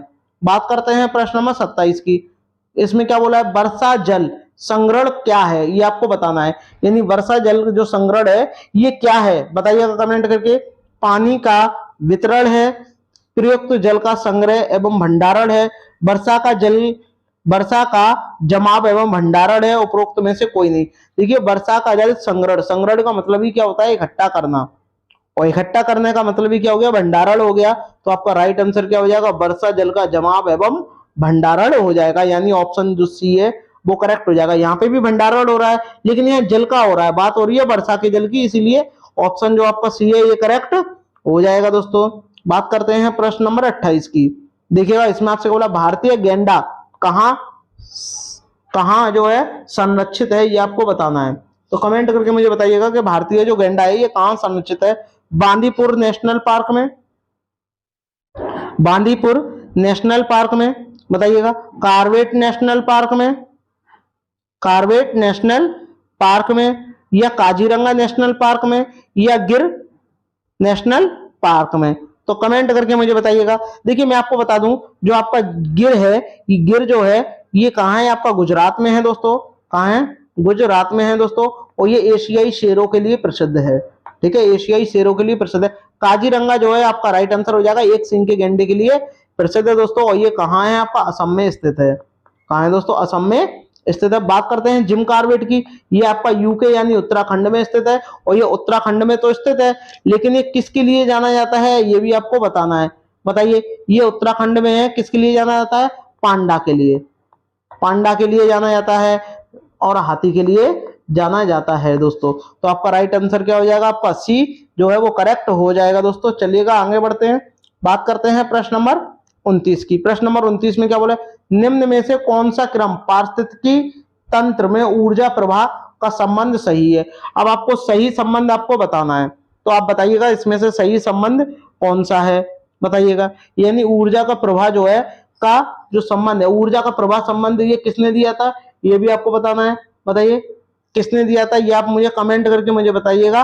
और इसका नियम क्या है, इसको हम 10% का नियम भी कहते हैं। तो सबसे पहले कौन आता है आपको बताना है, उपभोक्ता तो आएगा नहीं, अपघटक होगा नहीं, पहले क्या आएगा, उत्पाद, उत्पाद के बाद में उपभोक्ता। यहाँ अपघटक है इसलिए गलत है, ऑप्शन जो आपका ये है वो करेक्ट है। पहले क्या होगा, उत्पाद होगा, उत्पाद के बाद उपभोक्ता आएगा, उपभोक्ता के बाद क्या होगा, अपघटक हो जाएगा। तो आपका ऑप्शन जो दोस्तों आपका ए है वो करेक्ट हो जाएगा दोस्तों। बात करते हैं दोस्तों प्रश्न नंबर 10 की। मोस्ट इंपॉर्टेंट प्रश्न है, कौन सी ग्रीन हाउस गैस वातावरण में अधिक मात्रा में पाई जाती है, बताइए। कार्बन डाइऑक्साइड, प्रोपेन, एथेन, या मीथेन। एक और होती है सीएफसी, क्लोरोफ्लोरोकार्बन। तो ये सारी क्या है, आपकी ग्रीन हाउस गैसें हैं दोस्तों। तो कौन सी जो है गैस है वो सर्वाधिक मात्रा में पाई जाती है, ये आपको बताना है, ग्रीन हाउस गैस। तो आप कमेंट करके मुझे बताइएगा, क्या बोलोगे आप, कार्बन डाइऑक्साइड पाई जाती है। और कितनी परसेंट पाई जाती है, 0.04% पाई जाती है ग्रीन हाउस गैस। तो चलिएगा दोस्तों, आगे बढ़ते हैं। देखिएगा, ये वाला जो दोस्तों ये प्रश्न है ये आपका कई बार एग्जाम में आ चुका है। जैसे कि मैं आपको बता दूं, ये रीट में भी आया हुआ है, सीटेट में भी आया हुआ है। तो बताइएगा इसका राइट आंसर क्या होगा। इसमें आपसे कहा गया है कि एकल परिवार। तो पहले मैं आपको बता दूं, जो आपके परिवार होते हैं, जो परिवार होता है वो दो प्रकार का होता है। एक आपका एकल परिवार होता है और दूसरा आपका दोस्तों संयुक्त परिवार होता है। ठीक है, अब एकल परिवार में माता पिता और उनके अविवाहित बच्चे होते हैं, जबकि संयुक्त परिवार में माता पिता, दादा दादी, चाचा चाची, ठीक है, ये सब लोग इसमें शामिल होते हैं। तो ये आपको बताना है एकल परिवार से तात्पर्य है। अब आपको बताना है कि एकल परिवार से क्या तात्पर्य है। वर्ष 1950 के बाद बना परिवार एकल परिवार है। परिवार जिसमें माता पिता और उनके बच्चे हों, ये एकल परिवार है, ये वाला राइट है दोस्तों। संपूर्ण परिवार जिसमें बच्चे, माता पिता एवं दादा दादा, अगर ये वाला ऑप्शन होता दोस्तों तो ये संयुक्त परिवार का दोस्तों ऑप्शन है, तो ये संयुक्त परिवार का हो जाता। केवल पति पत्नी, ये रॉन्ग हो जाएगा। तो राइट आंसर क्या हो जाएगा, बी हो जाएगा दोस्तों। चलिएगा आगे बढ़ते हैं। जितने भी मेरे भाई बहन इस चैनल पे पहली बार विजिट कर रहे हैं वो चैनल को लाइक और सब्सक्राइब जरूर करें दोस्तों। बात करते हैं प्रश्न नंबर सेकंड की। परिवार एक इकाई होता है जिसमें माता पिता और उनके दो बच्चे होते हैं, यह कथन किसका है, यह आपको बताना है।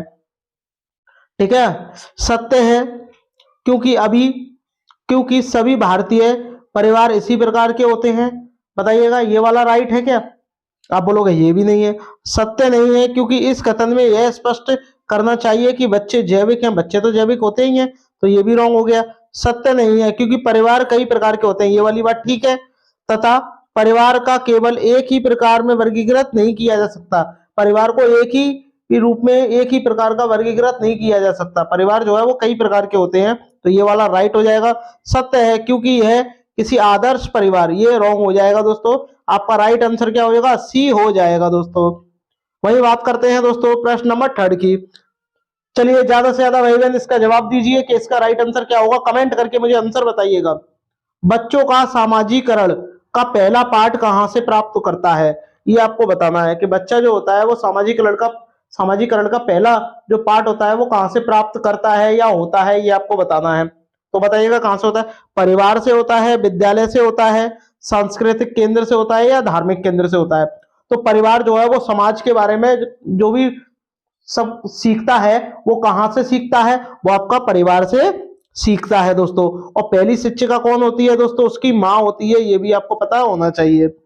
बात करते हैं प्रश्न नंबर 4 की। देखिएगा 4 वाले में आपसे क्या कहा गया है, प्राथमिक सामाजिकरण है। बताइएगा शुरुआती आयु में परिवार एवं मित्रों से सीखना, किशोरावस्था में समाज से सीखना, प्राथमिक स्तर पर समाज से सीखना, शिक्षकों का अनुसरण करना। तो 4th वाले का राइट आंसर बताइएगा कि क्या होगा दोस्तों। तो मैं आपको बता दूं शुरुआती आयु में परिवार एवं मित्रों से बच्चे सीखते हैं, तो ये आपका क्या है, प्राथमिक सामाजिकरण है। तो आपका राइट आंसर क्या हो जाएगा दोस्तों, ए हो जाएगा। वही बात करते हैं दोस्तों प्रश्न नंबर 5 की। प्रश्न नंबर 5 में आपसे क्या बोला गया है, निम्न में से कौन सा कथन सही है। ये 4 आपको ऑप्शन दिए गए हैं, अब आपको इनमें से बताना है कि इनमें से कौन सा कथन जो है वो सही है। बताइएगा कमेंट करके। एकल परिवार में दहेज प्रथा सामान्य बात है, एकल परिवार में बाल श्रम सामान्य बात है, दहेज एवं बाल श्रम सामाजिक बुराइयां हैं, इसमें से बताना है कौन सा सही है। बताइए एकल परिवार में दहेज प्रथा लेना सामान्य बात है, क्या लेना चाहिए, तो आप बोलोगे ये तो गलत हो गया। बाल श्रम सामान्य बात नहीं होनी चाहिए, बालकों से श्रम कार्य नहीं करवाना चाहिए। दहेज और बाल श्रम ये क्या है, सामाजिक बुराइयां हैं, तो आपका राइट आंसर क्या हो जाएगा, सी हो जाएगा। ठीक है दोस्तों, ऑप्शन जो इसका 5 वाले का आपका जो सी है वो करेक्ट हो जाएगा। वही बात करते हैं प्रश्न नंबर 6 की। कमेंट करके बताइएगा भारत में बाल विवाह निरोध अधिनियम किस वर्ष पारित हुआ था। भारत में पहले क्या होता था कि बाल विवाह करा देते थे बच्चों की, 12 से 14 साल की आयु में उनका विवाह हो जाता था, लड़कियों का और लड़कों का भी। तो ये जो है एक तरीके का क्या है, गैर कानूनी अपराध है दोस्तों, ये कानूनन अपराध है। तो इस पर क्या है, एक अधिनियम तैयार किया गया, ये आपको बताना है कि किस वर्ष तैयार किया गया और कब से लागू हुआ। तो आपको मैं बता दूं पारित कब हुआ था दोस्तों, कमेंट करके मुझे बताइएगा। 2006 में, 2008 में, 2011 में या 1997 में। तो ये पारित दोस्तों 2006 में हुआ था, बट ये लागू कब हुआ था, ये लागू हुआ था दोस्तों 1 नवंबर 2007 से ये क्या हो गया था, लागू हुआ था दोस्तों, ये भी आपको पता होना चाहिए। बात करते हैं दोस्तों प्रश्न नंबर 7 की। बताइएगा इसका राइट आंसर क्या होगा, कौन सी विशेषता परिवार की नहीं है। बताइएगा इनमें से कौन सी एक विशेषता है जो परिवार की नहीं है, ये आपको बताना है। कम से कम 2 भिन्न लिंग वाले वयस्क साथ रहते हो, यानी पत्नी पत्नी या दादा दादी, चाचा चाची, ये क्या है, दो भिन्न लिंग वाले वयस्क साथ रहते हो, तो ये वाली बात तो वही सही है। ठीक है, तो ठीक है। प्रत्येक सदस्य की आय भिन्न भिन्न जमा की जाती हो, ये जरूरी नहीं है कि सबकी की आय अलग अलग जमा होगी। वे समान आवास एवं समान भोजन, सामाजिक क्रियाओं का उपयोग करते हैं, ये भी सही बात है। सुरक्षा एवं बच्चों का साझा उत्तरदायित्व, ये भी ठीक है, बट गलत कौन सा है आपका, ये वाला हो जाएगा, जो आपका बी है दोस्तों, वो राइट आंसर हो जाएगा। वही बात करते हैं दोस्तों नेक्स्ट, ये वाला प्रश्न जो है वो कई बार एग्जाम में आया हुआ प्रश्न है दोस्तों, तो आपको बताना है इसमें से राइट आंसर क्या होगा। नारियल डली हुई किसी भी करी के साथ उबला हुआ टेपियोका, टेपियोका आ जाए तो आपको तुरंत केरल लगा देना है। निम्नलिखित में से किस क्षेत्र का लोकप्रिय भोजन है, केरल का है दोस्तों। ठीक है, तो आपका राइट आंसर क्या हो जाएगा, आपका ये जो डी है वो करेक्ट हो जाएगा। केरल में ही दोस्तों नावों की रेस होती है। नावों की रेस कहाँ होती है, केरल में ही होती है। और केरल में ही आपका क्या है, जो शांत घाटी राष्ट्रीय उद्यान है, ये भी आपका कहाँ है दोस्तों, केरल में ही है दोस्तों। तमिलनाडु का जो महत्वपूर्ण नृत्य है वो क्या है, बिहू है दोस्तों। ठीक है दोस्तों, बिहार में मधुबनी चित्रकारी होती है दोस्तों। चलिएगा आगे बढ़ते हैं, बात करते हैं प्रश्न नंबर 9 की। निम्नलिखित में से कौन सी ग्रीन हाउस गैसें हैं। अब आपको बताना है कि इनमें से कौन सी ग्रीन हाउस गैसें हैं। तो आपको पता होनी चाहिए कि ग्रीन हाउस गैसें कौन कौन सी होती हैं। जैसे कि मैं आपको बता दूं, आपकी CO2 होती है, जिसे कार्बन डाइऑक्साइड कहते हैं, ये आपकी ये लिखी हुई है, कार्बन डाइऑक्साइड है। दूसरा कौन सा है दोस्तों, मीथेन भी है। ठीक है, तीसरी क्या है, जलवाष्प भी है। एक और होती है दोस्तों, वो आपको बताता है CFC होती है, यानी क्लोरोफ्लोरो कार्बन, ये आपकी फ्रिज एसी वगैरह से निकलती है। एक और होती है दोस्तों नाइट्रस ऑक्साइड, यानी N2O, ये क्या है, ग्रीन हाउस गैसें हैं। तीन ए रही और ये ए रही। ठीक है, तो आपका ये तीनों तो लगा नहीं सकते, तो आपका राइट आंसर क्या हो जाएगा दोस्तों, डी हो जाएगा, उपरोक्त सभी ग्रीन हाउस गैसें हैं। बात करते हैं दोस्तों प्रश्न नंबर 10 की। पीने के लिए सुरक्षित पानी को क्या कहते हैं बताइएगा। पीने योग्य पानी कहते हैं, आशुद्ध जल कहते हैं, ताजा जल कहते हैं, या नल का पानी कहते हैं। तो बताइएगा, जो पीने का जो पानी होता है उसको हम क्या बोलते हैं, कमेंट करके मुझे बताइएगा। उसको हम बोलते हैं दोस्तों पीने योग्य पानी। क्या बोलते हैं दोस्तों, पीने योग्य पानी बोलते हैं दोस्तों। जो आपका ऑप्शन ए है वो करेक्ट हो जाएगा दोस्तों।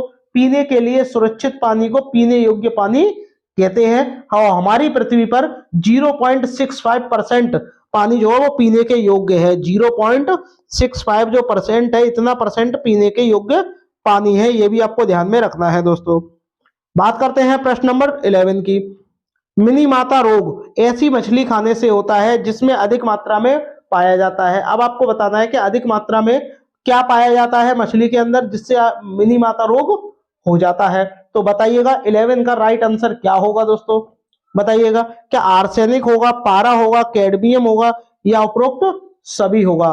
तो मैं आपको बता दूं इसका राइट आंसर क्या हो जाएगा, पारा हो जाएगा। पारा को हम मरकरी भी कहते हैं दोस्तों। मरकरी माँ और मिनी, इस ट्रिक से भी आप ध्यान रख सकते हो दोस्तों। और मरकरी का फॉर्मूला क्या होता है दोस्तों, Hg होता है, ये भी आपको पता होना चाहिए दोस्तों। तो मैं आपको इसके बारे में डिटेल बता दे रहा हूं। मिनी माता रोग ऐसी मछली खाने से होता है जिसमें अधिक मात्रा में क्या पारा या मरकरी पाया जाता है। इन मछलियों को खाने से लगभग 3000 लोग प्रभावित हुए थे, जिनमें हाथ पैर मुंह जो है इनका ज्यादा संवेदनशील जो भी हड्डियां थी उनमें क्या है ये रोग दिखाता दोस्तों।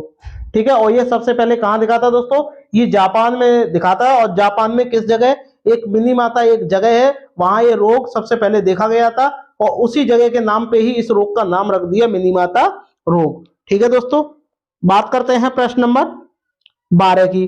12 का मुझे बताइएगा राइट आंसर क्या होगा। निम्नलिखित में से कौन सा जल प्रसारित रोग नहीं है, बताइएगा। इनमें से कौन सा प्रसारित रोग नहीं है, यानी जल से प्रसारित नहीं होता।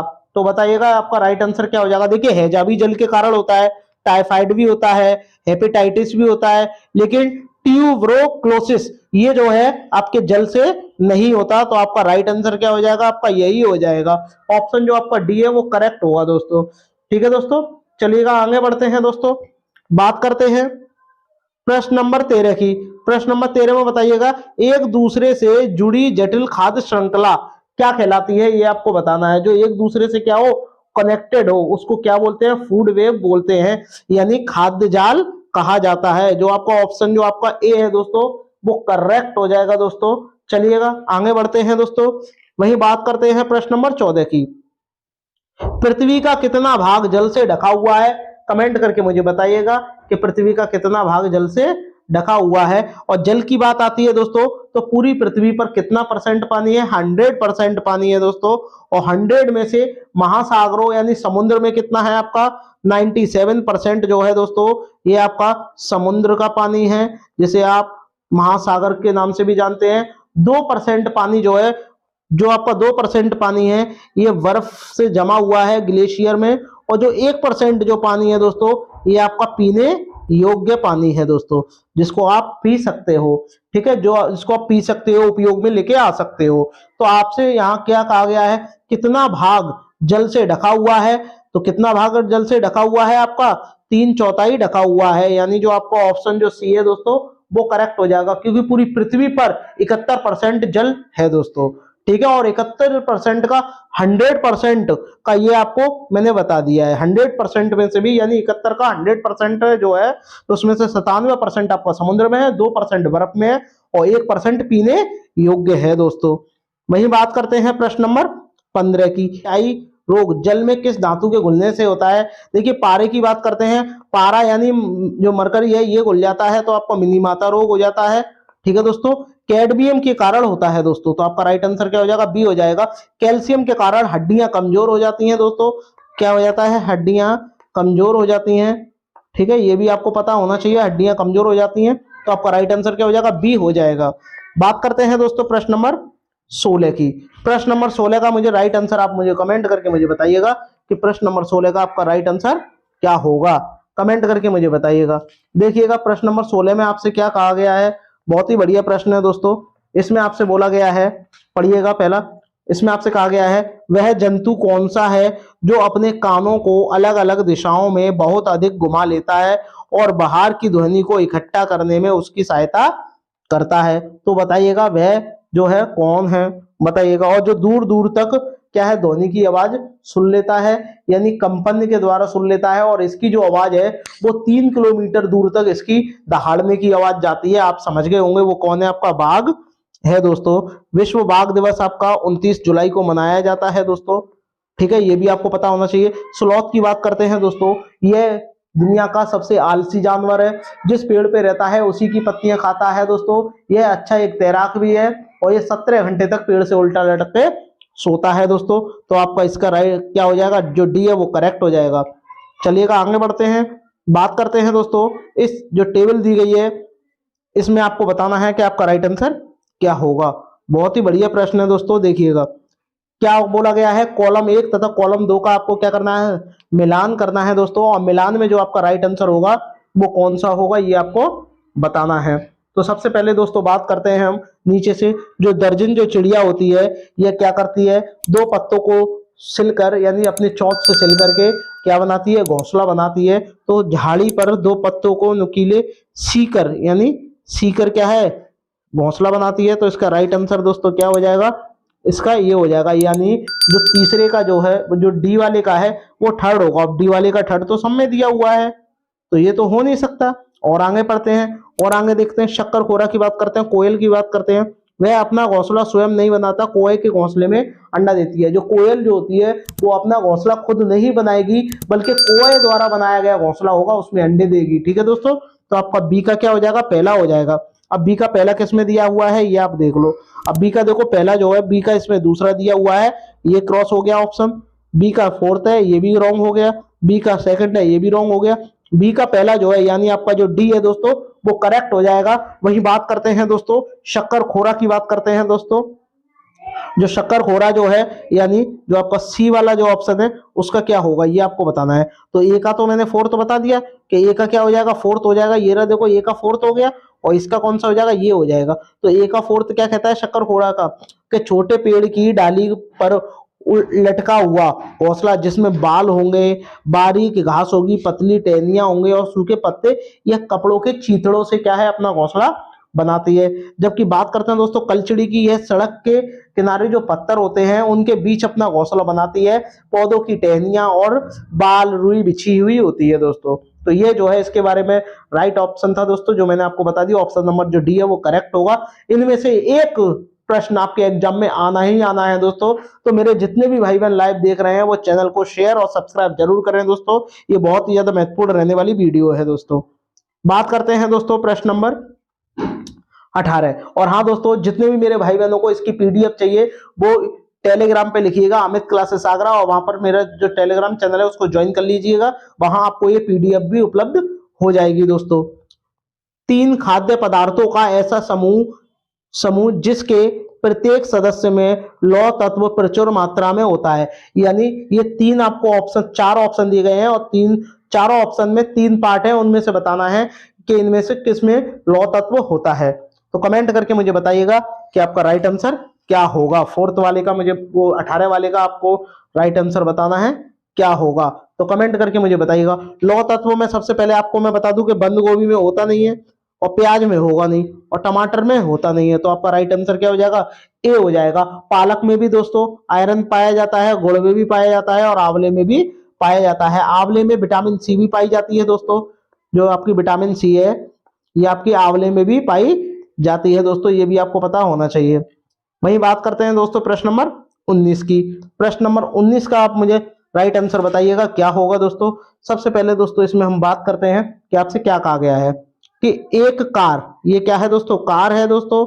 एक कार 1512 किलोमीटर की दूरी को, यानी जो डिस्टेंस है वो कितनी है आपकी 1512 किलोमीटर है दोस्तों, और उसको 28 घंटे में तय करती है। यानी टाइम आपको कितना दिया गया है, 28 घंटे दिए गए हैं, इतने घंटे में कवर करती है।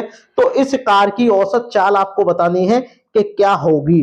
तो बताइएगा औसत चाल क्या होगी। तो आपने एक फॉर्मूला पढ़ा होगा, स्पीड बराबर क्या होता है, डिस्टेंस अपॉन टाइम दोस्तों। तो आपको इसकी वैल्यू रख देनी है। तो आप जब वैल्यू रखोगे तो आपकी क्या आ जाएगी, यानी आप रखोगे 1512 और उसमें भाग दोगे 28 का, तो आपका कितना आ जाएगा, आपका यहाँ आ जाएगा, यहाँ लिख दे रहा हूं 54 किलोमीटर प्रति घंटा आ जाएगा दोस्तों। बट 1 किलोमीटर प्रति घंटा इसमें दिया नहीं है, इसमें मीटर प्रति सेकंड में दिया हुआ है।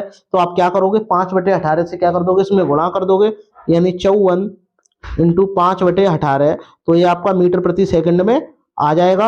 और 18 से जब इसको करोगे दोस्तों तो 18 × 54 होगा, और 3 पंजे 15, यानी 15 मीटर प्रति सेकंड जो है आपका आंसर आ जाएगा, जो कि आपका ऑप्शन जो बी है उसमें दिया गया है। ठीक है दोस्तों, एक जो नंबर है आपका इस वाले प्रश्न से आता ही आता है। तो इस क्वेश्चन की जो प्रैक्टिस है वो अच्छी तरीके से दोस्तों करके जाए एग्जाम में।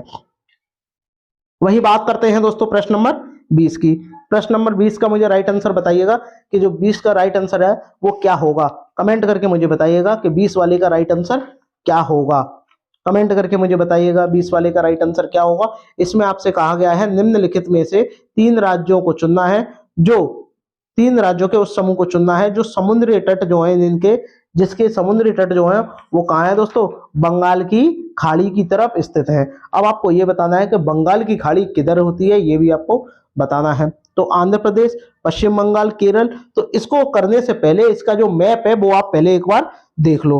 तो दोस्तों मैप क्या कहता है ये देखिएगा, कौन कौन से जो राज्य हैं भारत के वो बंगाल की खाड़ी की तरफ स्थित है। तो इधर आपकी क्या है दोस्तों, बंगाल की खाड़ी। ठीक है, ये आपको ध्यान होना चाहिए, बंगाल की खाड़ी। तो बंगाल की खाड़ी की तरफ कौन से, एक तो आपका तमिलनाडु है, आंध्र प्रदेश है, उड़ीसा है, और वेस्ट बंगाल है, यानी पश्चिम बंगाल जिसे कहते हैं। तो ये 4 जो हैं आपके बंगाल की खाड़ी की तरफ स्थित जो राज्य हैं। ठीक है दोस्तों, वही बात करते हैं दोस्तों, आगे बढ़ते हैं। ठीक है, आगे देखते हैं दोस्तों अब कौन कौन से हो जाएंगे इनमें से आपके राइट आंसर। देखिएगा मैं आपको बता दूं, असम होगा नहीं, अभी भी मैंने आपको बताया, गुजरात है नहीं है, और केरल है नहीं है। तो आपका राइट आंसर क्या हो जाएगा, बी हो जाएगा। यानी आंध्र प्रदेश भी है, तमिलनाडु भी है, उड़ीसा भी है, और एक और है पश्चिम बंगाल। ठीक है दोस्तों, क्या है, पश्चिम जो आपका बंगाल है ये भी उधर ही होगा। ठीक है दोस्तों, तो ये 4 जो है राज्य हैं ये आपके बंगाल की खाड़ी की तरफ स्थित हैं दोस्तों। वही बात करते हैं दोस्तों प्रश्न नंबर 21 की। प्रश्न नंबर 21 का मुझे राइट आंसर बताइएगा कि क्या होगा। 21 वाले का राइट आंसर कमेंट करके मुझे बताइएगा क्या होगा कि कन्नौज शहर इत्र के लिए प्रसिद्ध है। यह भारत के किस शहर, यानी कहने का मतलब यह है कि कन्नौज जो है, कन्नौज शहर जो है वो भारत के किस राज्य में स्थित है, यानी स्थित यानी कौन सा जिला है ये आपको बताना है। क्या उत्तर प्रदेश का एक जिला है कन्नौज, उत्तराखंड का है, गुजरात का है या महाराष्ट्र का है।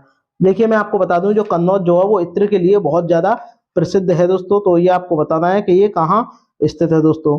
तो बताइएगा ये कहाँ स्थित है। देखिए मैं आपको बता दूं जो कन्नौज जो है इत्र के लिए प्रसिद्ध है और ये भारत में उत्तर प्रदेश का एक जिला है कन्नौज। ठीक है दोस्तों, तो आपका राइट आंसर क्या हो जाएगा, आपका जो आपका ए है वो करेक्ट हो जाएगा। उत्तराखंड की बात करते हैं दोस्तों, जो केदारनाथ मंदिर है दोस्तों, केदारनाथ जो मंदिर है ये आपका कहाँ स्थित है दोस्तों, ये आपका उत्तराखंड में स्थित है दोस्तों। वहीं बात करते हैं दोस्तों सोमनाथ मंदिर, सोमनाथ मंदिर दोस्तों ये कहाँ स्थित है ये भी आपको बताना है। ये भारत के पश्चिमी तट पर स्थित है दोस्तों। और गेटवे ऑफ इंडिया ये आपका कहाँ स्थित है, महाराष्ट्र में स्थित है दोस्तों। चलिएगा आगे बढ़ते हैं दोस्तों, बात करते हैं प्रश्न नंबर 22 की। अब प्रश्न नंबर 22 में क्या बोला गया है ये आपको कमेंट करके मुझे बताना है। प्रश्न नंबर 22 का राइट आंसर क्या होगा, देखिएगा आपको बताना है। भारतीय त्योहारों का एक समूह जो पूर्णिमा के दिन मनाया जाता है, ये आपको कमेंट करके मुझे बताना है कि पूर्णिमा के दिन मनाया जाता है। और सबसे पहले मैं आपको बता दूं ये जो पूर्णिमा शब्द है ये एक संस्कृत भाषा का शब्द है। पूर्णिमा का दिन प्रत्येक मास में आता है दोस्तों, ठीक है, ये भी आपको मैं पता होना चाहिए। लेकिन मैं आपको बता दूं ये जो पूर्णिमा के दिन इनमें से कौन कौन से त्योहार मनाए जाते हैं, तो शिवरात्रि नहीं मनाई जाती और ना ही दिवाली मनाई जाती है। तो मैं आपको बता दूं तो इनमें से ना ही मकर संक्रांति मनाई जाती है, तो आपकी होली मनाई जाती है पूर्णिमा को, रक्षाबंधन और गुरु नानक का जन्मदिन मनाया जाता है, यानी आपका ऑप्शन जो आपका सी है वो करेक्ट हो जाएगा। वहीं बात करते हैं प्रश्न नंबर 23 की। 23 वाले का बताइए, सामुदायिक संसाधन को प्राथमिक स्तर पर ईवीएस पढ़ने का महत्वपूर्ण साधन माना गया है। सामुदायिक जो संसाधन है ये ईवीएस पढ़ने के लिए बहुत ही ज्यादा महत्वपूर्ण साधन माना गया है। तो ये आपको बताना है क्यों, क्योंकि यह सस्ता है, इसमें अनुभवी व्यक्ति होते हैं, यह अनुभवों से सीखने में का अवसर देता है। तो ये आपका राइट हो जाएगा दोस्तों, ये भी रॉन्ग हो जाएगा, ये भी रॉन्ग हो जाएगा। यह आसानी से उपलब्ध नहीं होता दोस्तों, ठीक है, तो आपका राइट आंसर क्या हो जाएगा, सी जो है वो करेक्ट हो जाएगा। बात करते हैं दोस्तों प्रश्न नंबर 24 की। प्रश्न नंबर 24 में क्या कहा गया, कक्षा 5 के ईवीएस के विद्यार्थी अनुमान लगाते हैं कि एक छोटे डब्बे को भरने के लिए कितने चने के दानों की आवश्यकता होगी। यानी इन जो कक्षा 5 के विद्यार्थी हैं वो ईवीएस के विद्यार्थी हैं दोस्तों। अब ये अनुमान लगाते हैं कि छोटे से डिब्बे को अगर हम भरेंगे वो भी चने के दानों से, तो कितने चने के दानों की आवश्यकता होगी। तो ये क्या कर रहे हैं, एक अनुमान लगा रहे हैं। तो ये आपका वर्गीकरण होगा नहीं, ना ही संप्रेषण होगा, प्रयोग तो ये कर ही नहीं रहे हैं। तो क्या हो जाएगा, अनुमान लगा रहे हैं कि लगभग कितने चनों की आवश्यकता होगी दोस्तों। वही बात करते हैं प्रश्न नंबर 25 की दोस्तों। प्रश्न नंबर 25 का मुझे राइट आंसर कमेंट करके मुझे बताइएगा कि राइट आंसर क्या होगा। ज्यादा से ज्यादा भाई बहन कमेंट करके मुझे बताइएगा जब तक मैं आपका क्वेश्चन जो है रीड कर रहा हूं दोस्तों। 25 का मुझे राइट आंसर आप लोग बताइएगा क्या होगा, बताइएगा कि 25 वाले का राइट आंसर क्या होगा दोस्तों। मैं आपको पढ़ के बता दूं इसमें कि प्राथमिक स्तर पर ईवीएस बढ़ाने नहीं होगा, यहाँ पढ़ाने होगा। पढ़ाने का एक प्रमुख उद्देश्य है विद्यार्थियों को इस योग्य बनाना है कि, यानी प्राथमिक जो कक्षा होती है प्राथमिक स्तर पर यानी 1 से लेकर 5 तक के बच्चों को ईवीएस पढ़ाने का प्रमुख उद्देश्य क्या है ये आपको बताना है। अभी ऐसे कौशल अर्जित करें जिससे वे स्वतंत्र रूप से पर्यावरण को बचाने हेतु क्रियाकलाप करें। प्राथमिक स्तर का बच्चा क्या पर्यावरण को बचाएगा, तो ये वाला रॉन्ग हो जाएगा दोस्तों। उच्च प्राथमिक स्तर की पढ़ाई हेतु पर्यावरण संबंधी प्रत्यय अर्जित करना, ये भी रॉन्ग हो जाएगा। विद्यार्थियों को कक्षा की शिक्षा को स्कूल से बाहर के जीवन से जोड़ने में मदद करता है, ये वाला ऑप्शन जो वो करेक्ट हो जाएगा। यानी स्कूल का जो ज्ञान है उसको बाह्य ज्ञान से जोड़ना, तो ये आपका करेक्ट हो जाएगा। परंपरागत विषयों, ये कोई इसका मतलब नहीं है। तो आपका राइट आंसर क्या होगा दोस्तों, सी जो है वो करेक्ट हो जाएगा, क्योंकि यहाँ जो है दोस्तों स्कूल के ज्ञान को बाहर ज्ञान से जोड़ने की बात कही गई है दोस्तों। वही बात करते हैं प्रश्न नंबर 26 की। प्रश्न नंबर 26 का मुझे बताइएगा राइट आंसर क्या होगा। निम्न में से किसका उपयोग ईवीएस के शिक्षकों द्वारा अपने विद्यार्थियों के प्रमाणिक सीखने की क्षमता का आकलन करने के लिए होगा। बताइएगा।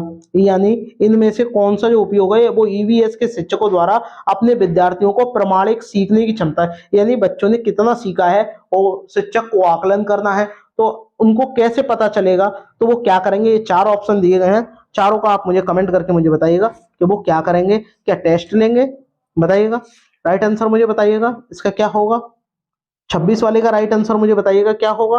क्या होगा, तिमाही टेस्ट लेंगे, दत्त कार्य की नोटबुक, पोर्टफोलियो या कक्षा में व्यवहार। देखिए अगर पोर्टफोलियो अगर इसमें नहीं होता तो आपका क्या हो जाता, ये वाला तिमाही टेस्ट हो जाता।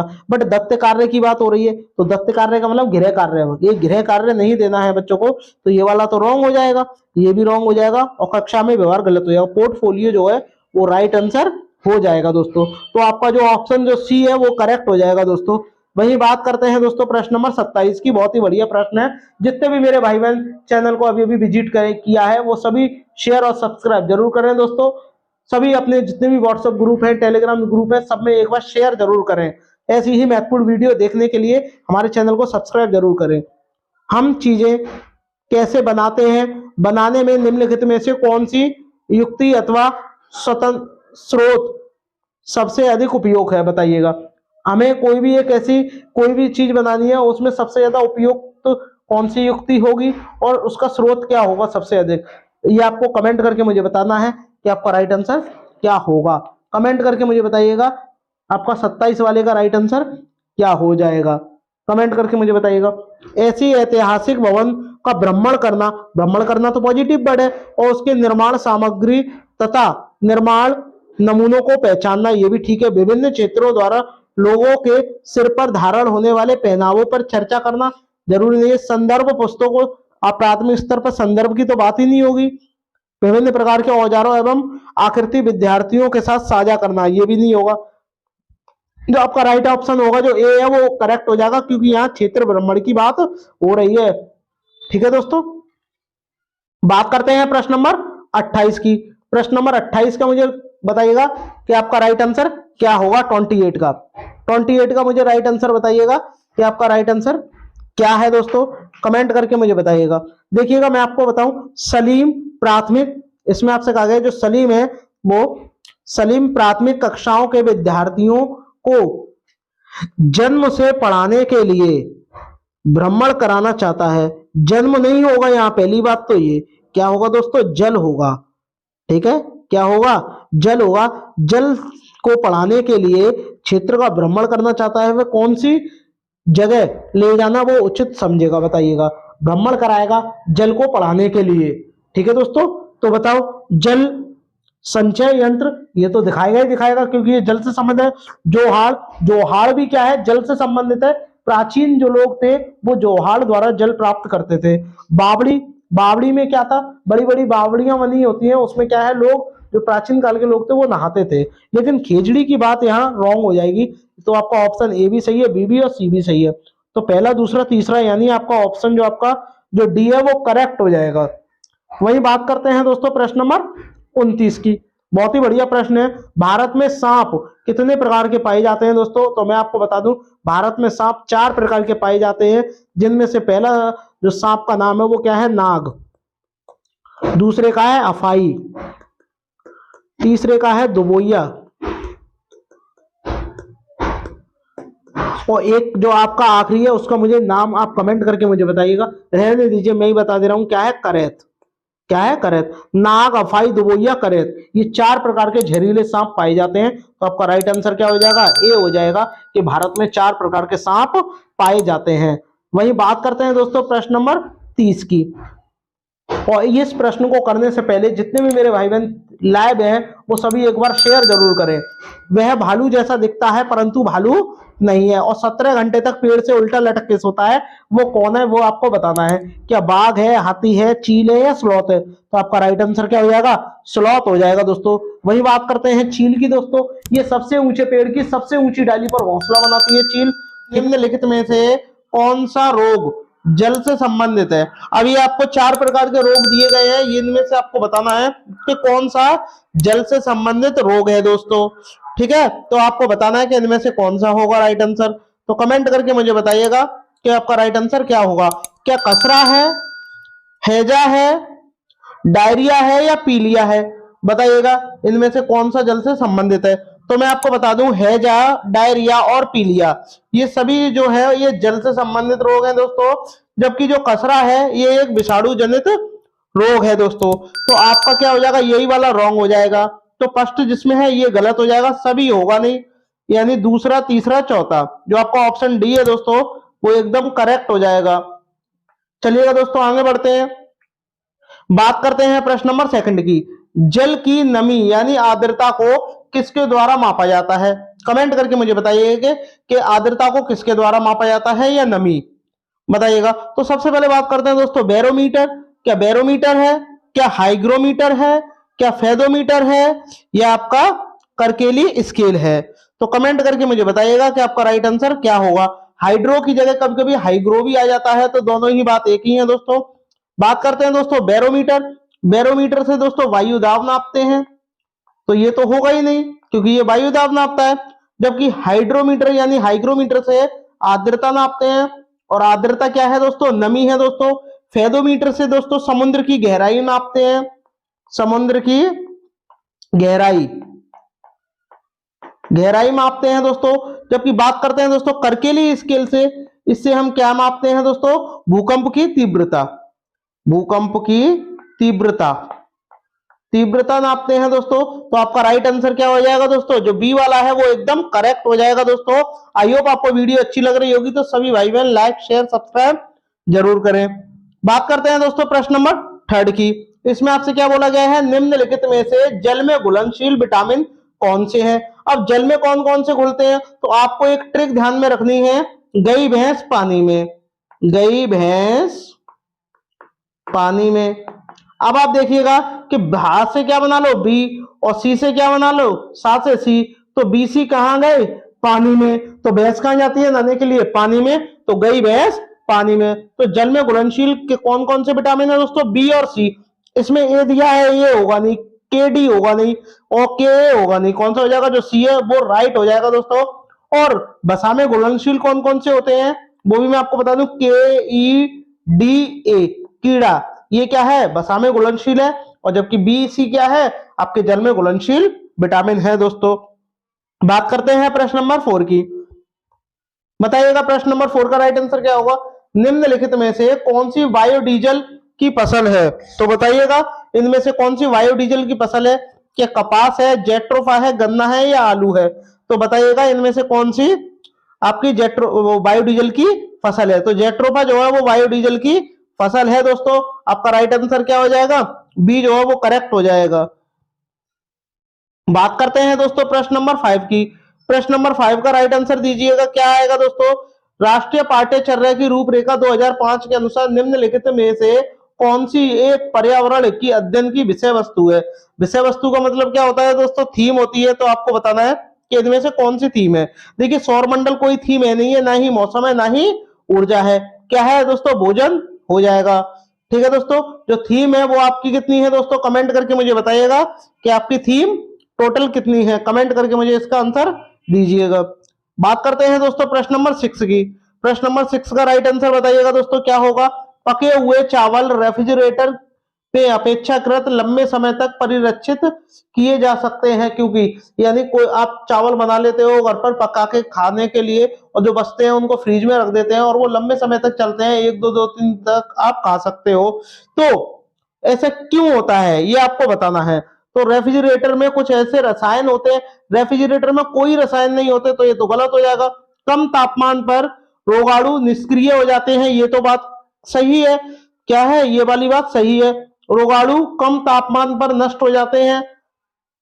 बताओ, नष्ट नहीं होते, निष्क्रिय हो जाते हैं, वो क्रिया नहीं कर पाते। कम तापमान पर भोजन का नमी तत्व घट जाता है, ऐसा बिल्कुल भी नहीं है। तो आपका जो ऑप्शन बी है वो करेक्ट हो जाएगा दोस्तों। चलिएगा आगे बढ़ते हैं, बात करते हैं प्रश्न नंबर 7 की। बताइएगा खाद्य संरक्षण के लिए यानी खाने पीने की जो चीजें उन्हें संरक्षण करने के लिए निम्नलिखित में से कौन सा जोड़ा ठीक नहीं है।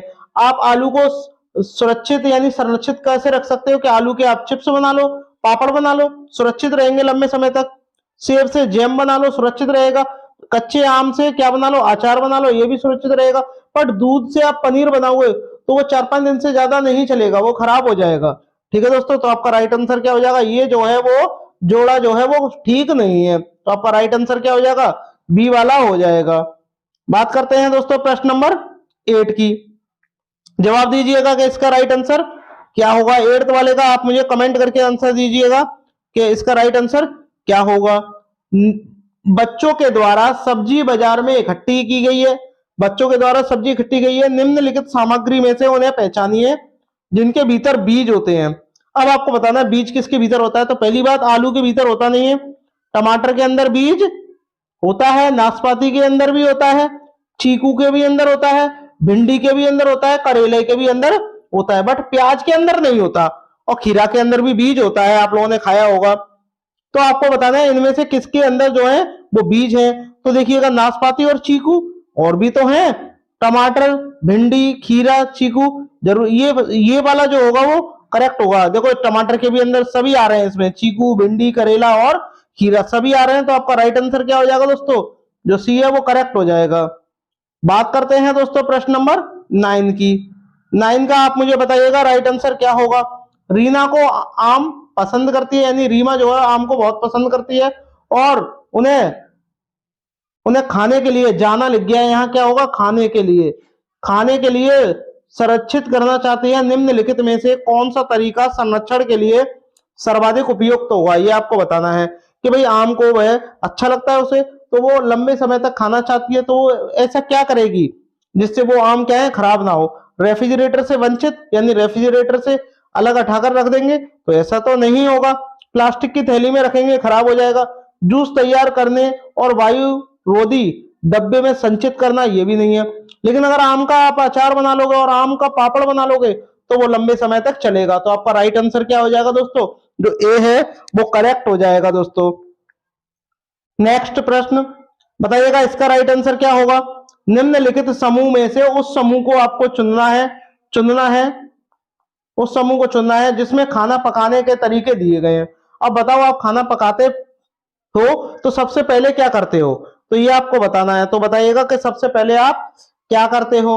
सबसे पहले हम क्या करते हैं, बताइएगा। खाना पकाने में देखिए, हम खाना सेक कर खाते हैं, उबाल कर खाते हैं, बेल कर खाते हैं। खाना तो बेल कर खाते ही नहीं है, तो यहां बेल कर के ये गलत हो जाएगा। ठीक है, उबाल कर ये भी गलत हो जाएगा। क्या सेक कर खाते हैं, तल कर खाते हैं और भून कर खाते हैं। सेक कर जैसे हमने रोटी को सेका और खाया, तल कर जैसे कि हमने कचौड़ी है, इनको क्या है, तल के खाया, पकौड़े हैं तल के खाया, भून कर जैसे हमने चने भून कर खाए। तो ये क्या है, जो खाने के पकाने के तरीके हैं, ये आपसे पूछा है, बनाने के तरीके नहीं पूछा, सिर्फ पकाने के। तो आपका राइट आंसर क्या हो जाएगा दोस्तों, जो सी है वो करेक्ट हो जाएगा। बात करते हैं दोस्तों प्रश्न नंबर 11 की। बहुत ही बढ़िया प्रश्न है दोस्तों। कक्षा 3 के विद्यार्थियों को भोजन का पाठ पढ़ाते समय अंजलि भोजन संबंधित आदतों में सांस्कृतिक क्षेत्र व्यवस्था पर विशेष ध्यान देना चाहती है। नीचे दिए गए अधिगम अवसरों में किसके द्वारा विद्यार्थियों को वांछित जानकारी दी जा सकती है, यानी अच्छी तरीके से किससे जानकारी दी जाएगी। तो क्या लिखना है, देखिएगा इसमें पहला ऑप्शन है विभिन्न क्षेत्रों सांस्कृतिक के भजन को दर्शाने वाले चार्ट का उपयोग करना, ठीक है। और उसकी व्याख्या, देखिए व्याख्या शब्द जो होता है दोस्तों नेगेटिव होता है, इसीलिए क्या हो जाएगा, ये गलत हो जाएगा। कुछ कॉमन वर्ड होते हैं, जैसे कि हम इसमें पढ़ते हैं, किसी बाहरी भोजन को पकाने वाली व्यवसाय एजेंसी को आग्रह करके विभिन्न क्षेत्रों एवं संस्कृतियों की भोजन का प्रदर्शन करना। क्या ये वाला राइट होगा, आप बोलोगे ये भी नहीं होगा। इसमें भी व्याख्या दिया गया है, ये भी नहीं होगा।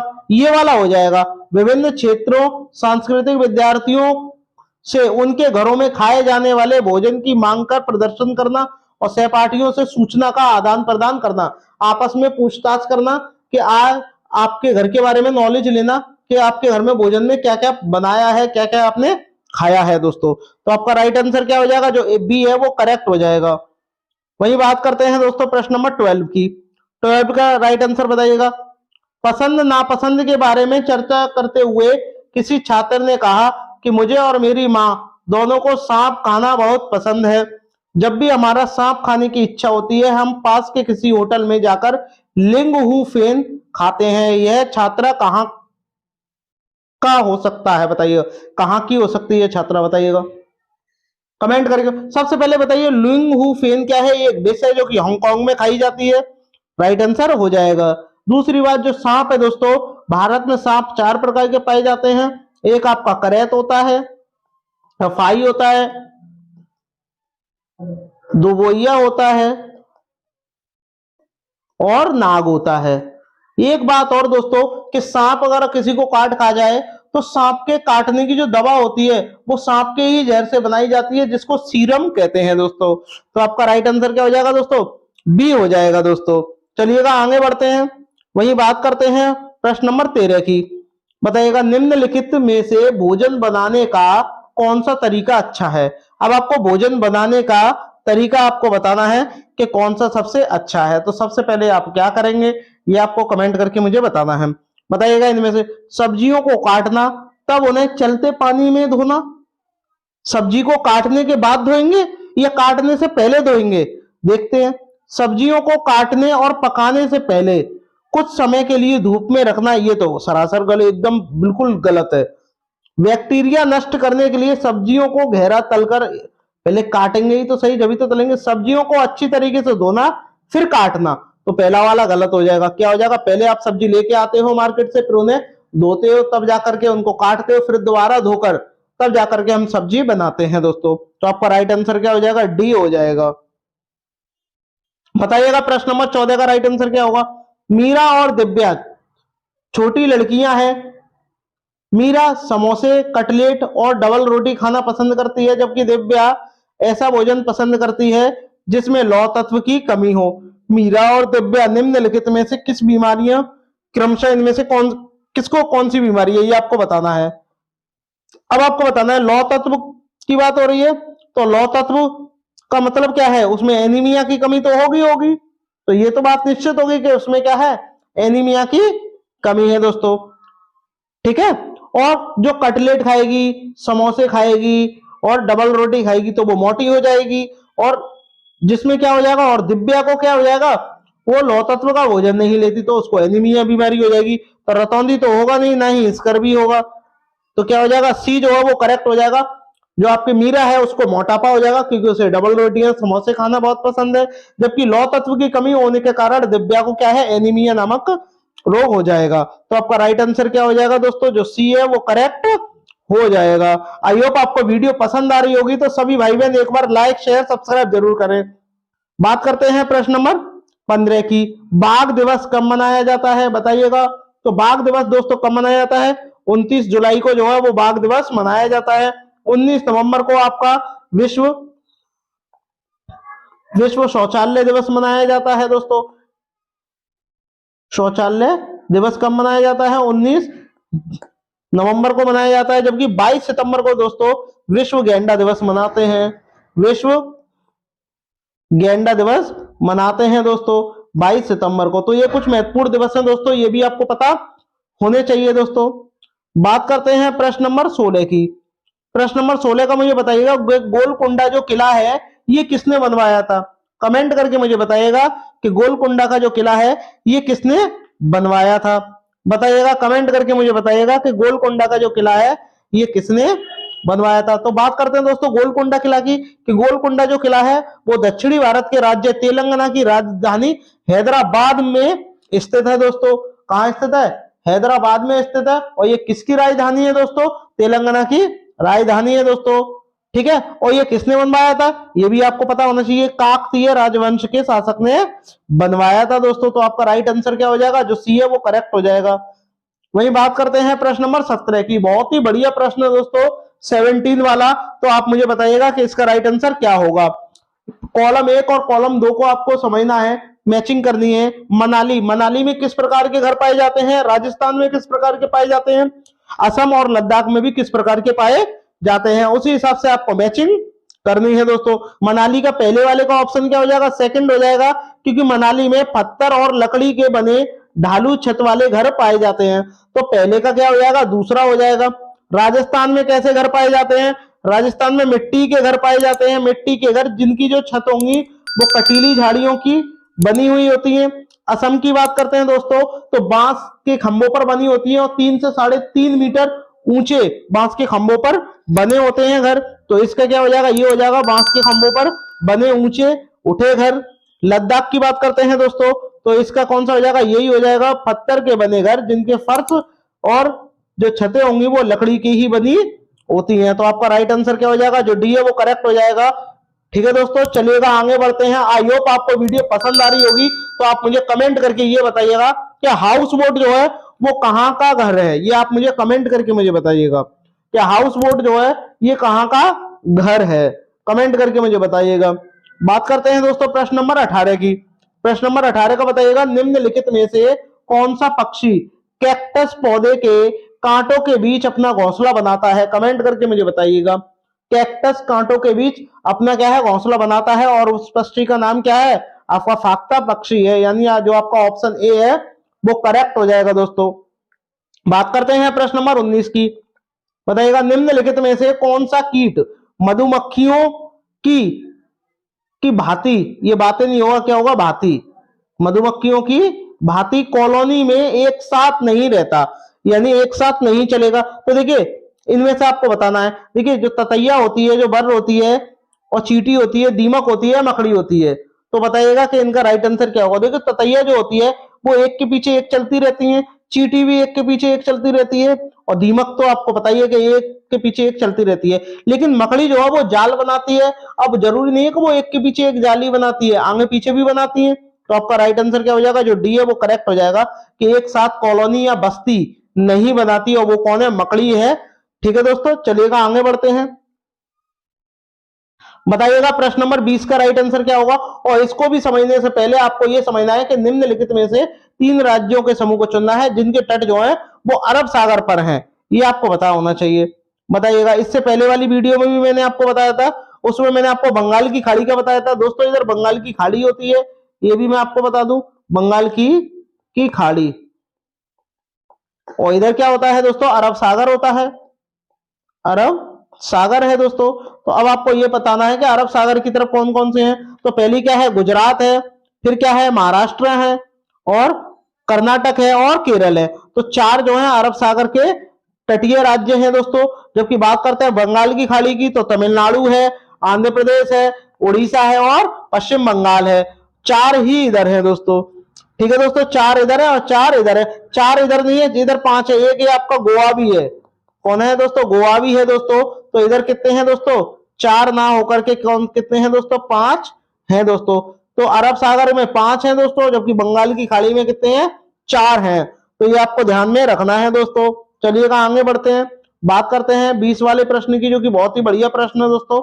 देखिएगा इसमें आपसे क्या कहा गया है कि अरब सागर पर कौन कौन से स्थित है। तो देखो आंध्र प्रदेश है नहीं है, ना ही आंध्र प्रदेश, ये गलत हो जाएगा। क्या हो जाएगा, कर्नाटक है, केरल है, गुजरात है। दूसरा होता तो क्या हो जाता, महाराष्ट्र हो जाता, महाराष्ट्र हो जाता। एक और क्या हो जाता, गोवा। तो क्या है, जो अरब सागर की बात करते हैं तो 5 राज्य स्थित हैं दोस्तों, जिनके नाम क्या है, कर्नाटक, केरल, गुजरात, महाराष्ट्र और गोवा। ठीक है दोस्तों, बात करते हैं दोस्तों प्रश्न नंबर 21 की। 21 का मुझे बताइएगा राइट आंसर क्या होगा। ग्रामीण क्षेत्र के मकान के ढांचे वहां की जलवायु की स्थिति से संबंधित होते हैं दोस्तों। एक गांव के मकान के नीचे लक्षण दिए गए हैं, वो आपको बताना है कि इनमें से कौन सा जो है लक्षण वो सही होगा। बताइएगा, अब इसके बारे में कहा गया है, मकान मजबूत बांस के खंभों पर बने होते हैं, अंदर से मकान लकड़ी के ही बने होते हैं, मकान जमीन से लगभग 3 से 3.5 मीटर ऊंचाई पर बने होते हैं। ठीक है, ऊंचाई पर बने होते हैं, मकान की छतें जो होती हैं वो ढालूनुमा होती हैं। ठीक है दोस्तों, अब जैसे ही आपसे कहा गया 3 से 3.5 मीटर ऊंचाई और बांस के खंभों, ये क्या हो जाएगा, बांस के खंभों पर बनी होती है। मैं ये बस लिख गया है, क्या है, बांस के खंभों पर बनी होती है दोस्तों। तो आपने तुरंत समझ लिया कि बांस के खंभों की बात हो रही है, असम, तुरंत आपने लगा दिया, असम हो जाएगा। बात करते हैं दोस्तों, जो गिर आपका पक्षी बिहार है, ये कहाँ है, आपका गुजरात में है दोस्तों। महाराष्ट्र की बात करते हैं दोस्तों, तो एक चित्रकारी है जिसका नाम क्या है, बर्ली, वो आपकी कहाँ होती है दोस्तों, ये आपकी महाराष्ट्र में होती है दोस्तों। चलिएगा आगे बढ़ते हैं। बात करते हैं प्रश्न नंबर 22 की। 22 का बताइएगा, निम्नलिखित में का अध्ययन करना है। बताइए, कौवा एक पेड़ की ऊंची डाल पर अपना घोंसला बनाता है, इस घोंसले को बनाने में कई प्रकार की चीजें, यहाँ तक कि लकड़ी की शाखाएं और लोहे के तार भी होते हैं। एक चालाक पक्षी भी है जो अपना घोंसला नहीं बनाता, कौए के घोंसले में अंडे दे देता है। बेचारा कौवा अपने अंडों के साथ साथ इसके अंडों को भी सेता है। तो बताइए वो कौन है? वो कौन है दोस्तों? कोयल है दोस्तों। कोई कोयल जो है अपना घोंसला नहीं बनाती है, वो कौए के घोंसले में अंडे देती है। जो उल्लू होता है दोस्तों वो अपनी गर्दन 270 डिग्री तक घुमा सकता है, ये भी आपको पता होना चाहिए। बात करते हैं दोस्तों प्रश्न नंबर 23 की। बताइएगा, एस्किमो जो जनजाति होती है वो अपने जो घर होते हैं वो इग्लू का जो निर्माण करते हैं वो बर्फ से करते हैं। तो इसका क्या कारण है, क्यों करते हैं? तो बताइएगा इसका क्या कारण है। तो मैं आपको बता दूं, बर्फ ठंडी हवा और पानी को अंदर आने नहीं देती। तो ऐसा तो बिल्कुल भी नहीं है, ठंडी हवा तो आएगी आएगी। बर्फ की दीवारों के बीच मौजूद हवा अंदर की गर्मी को बाहर नहीं जाने देती। जब बर्फ का घर बन जाएगा तो आप उसके अंदर रहोगे तो अंदर भी क्या हो जाएगी, हीट हो जाएगी, और वो उस हीट को बाहर जाने नहीं देगी। तो ये वाली बात तो सही है दोस्तों। तो आपका राइट आंसर क्या हो जाएगा? बी हो जाएगा। बर्फ मुफ्त में मिलती है, ऐसा नहीं है। ध्रुवीय क्षेत्र केवल बर्फ में ही उपलब्ध है, ये भी गलत हो जाएगा। तो आपका जो बी है दोस्तों वो करेक्ट होगा दोस्तों। बात करते हैं प्रश्न नंबर 24 की। बताइएगा, कोई पक्षी पेड़ की ऊंची डाल पर अपना घोंसला बनाता है, वह पक्षी हो सकता है। और वो पक्षी कौन है? पेड़ की ऊंची डाल पर हमेशा कौवा घोंसला बनाता है। किसी भी पेड़ की ऊंची डाली पर कौवा घोंसला बनाता है, और एक क्षेत्र होगा और सबसे उस क्षेत्र में जो सबसे ऊंचा पेड़ होगा उसकी सबसे ऊंची डाली पर चील अपना घोंसला बनाती है। ठीक है दोस्तों, चलिएगा आगे बढ़ते हैं। प्रश्न नंबर 25। बताइएगा, ग्रामीण क्षेत्रों में गाय के गोबर से झोंपड़ी की दीवारों और फर्श को लीपा जाता है। क्यों लीपा जाता है, इसका कारण क्या है? कीटों को दूर भगाने के लिए, चिकना चिकना होगा, चिकन नहीं होगा, चिकना और साफ बनाने के लिए, खुरदरा बनाकर घर्षण बढ़ाने के लिए, फर्श को प्राकृतिक रंग देने के लिए। तो क्या है? वो कीटों को दूर भगाने के लिए ऐसा किया जाता है। तो आपका राइट आंसर क्या हो जाएगा दोस्तों? जो ए है वो करेक्ट हो जाएगा। प्रश्न नंबर 26 का मुझे बताइएगा, निम्नलिखित में से कौन सी सामग्री घर बनाने के काम नहीं आती? आपको नेगेटिव वाला चाहिए तो देखिए, सीमेंट तो घर बनाने के काम आता है, लोहा भी आता है, पत्थर भी आता है, 2 बार लिख गया है, पत्थर भी आता है, लेकिन स्कूटर काम नहीं आता। तो आपका राइट आंसर क्या हो जाएगा? जो डी है वो करेक्ट हो जाएगा दोस्तों। बात करते हैं प्रश्न नंबर 27 की। बंदर, शेर तथा चूहा, इनके घर क्रमशः है। बताइएगा, तो बंदर अपना जो घर है उसका, बंदर का घर कहां है? देखो, बिल होगा नहीं, गुफा होगी नहीं, घोंसला होगा नहीं। तो बंदर का घर क्या होता है दोस्तों? पेड़ होता है। शेर का क्या होता है? गुफा होती है।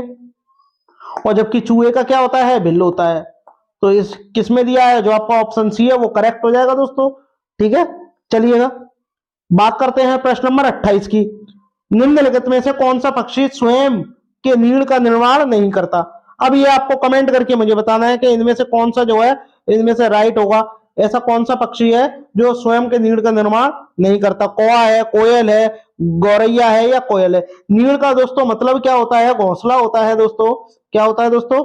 घोंसला होता है। और घोंसले का निर्माण कौन नहीं करता? वो कोयल नहीं करती। तो नीड़ भी लिखा आ जाए और घोंसला भी लिखा जाए तो दोनों ही बात एक ही होती है दोस्तों। ठीक है दोस्तों, चलिएगा आगे बढ़ते हैं। और ये कौवे के घोंसले में अंडे देती है, अभी अभी मैंने आपको बताया। प्रश्न नंबर 29, हाइड्रोफोबिया रोग होने पर किस चीज से डर लगता है? अब हाइड्रोफोबिया जो हो जाता है दोस्तों, ये किस चीज से डर नहीं लगता ये आपको बताना है। क्या सांप से नहीं लगता? गलत। कुत्ते से नहीं लगता? पानी से डर लगता है दोस्तों। ठीक है, हाइड्रोफोबिया रोग हो जाता है तो पानी में से बहुत ज्यादा डर लगता है। तो आपका राइट आंसर क्या होगा? सी हो जाएगा।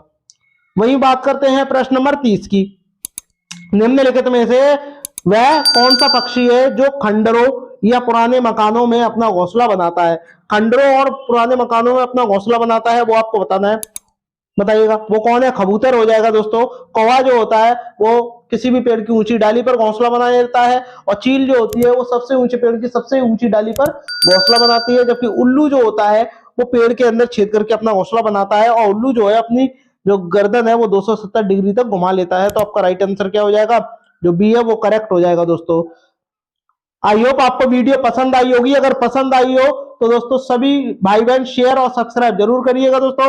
और अंत में थैंक्स फॉर वॉचिंग, मिलते हैं नेक्स्ट वीडियो में। तब तक के लिए धन्यवाद। जय हिंद।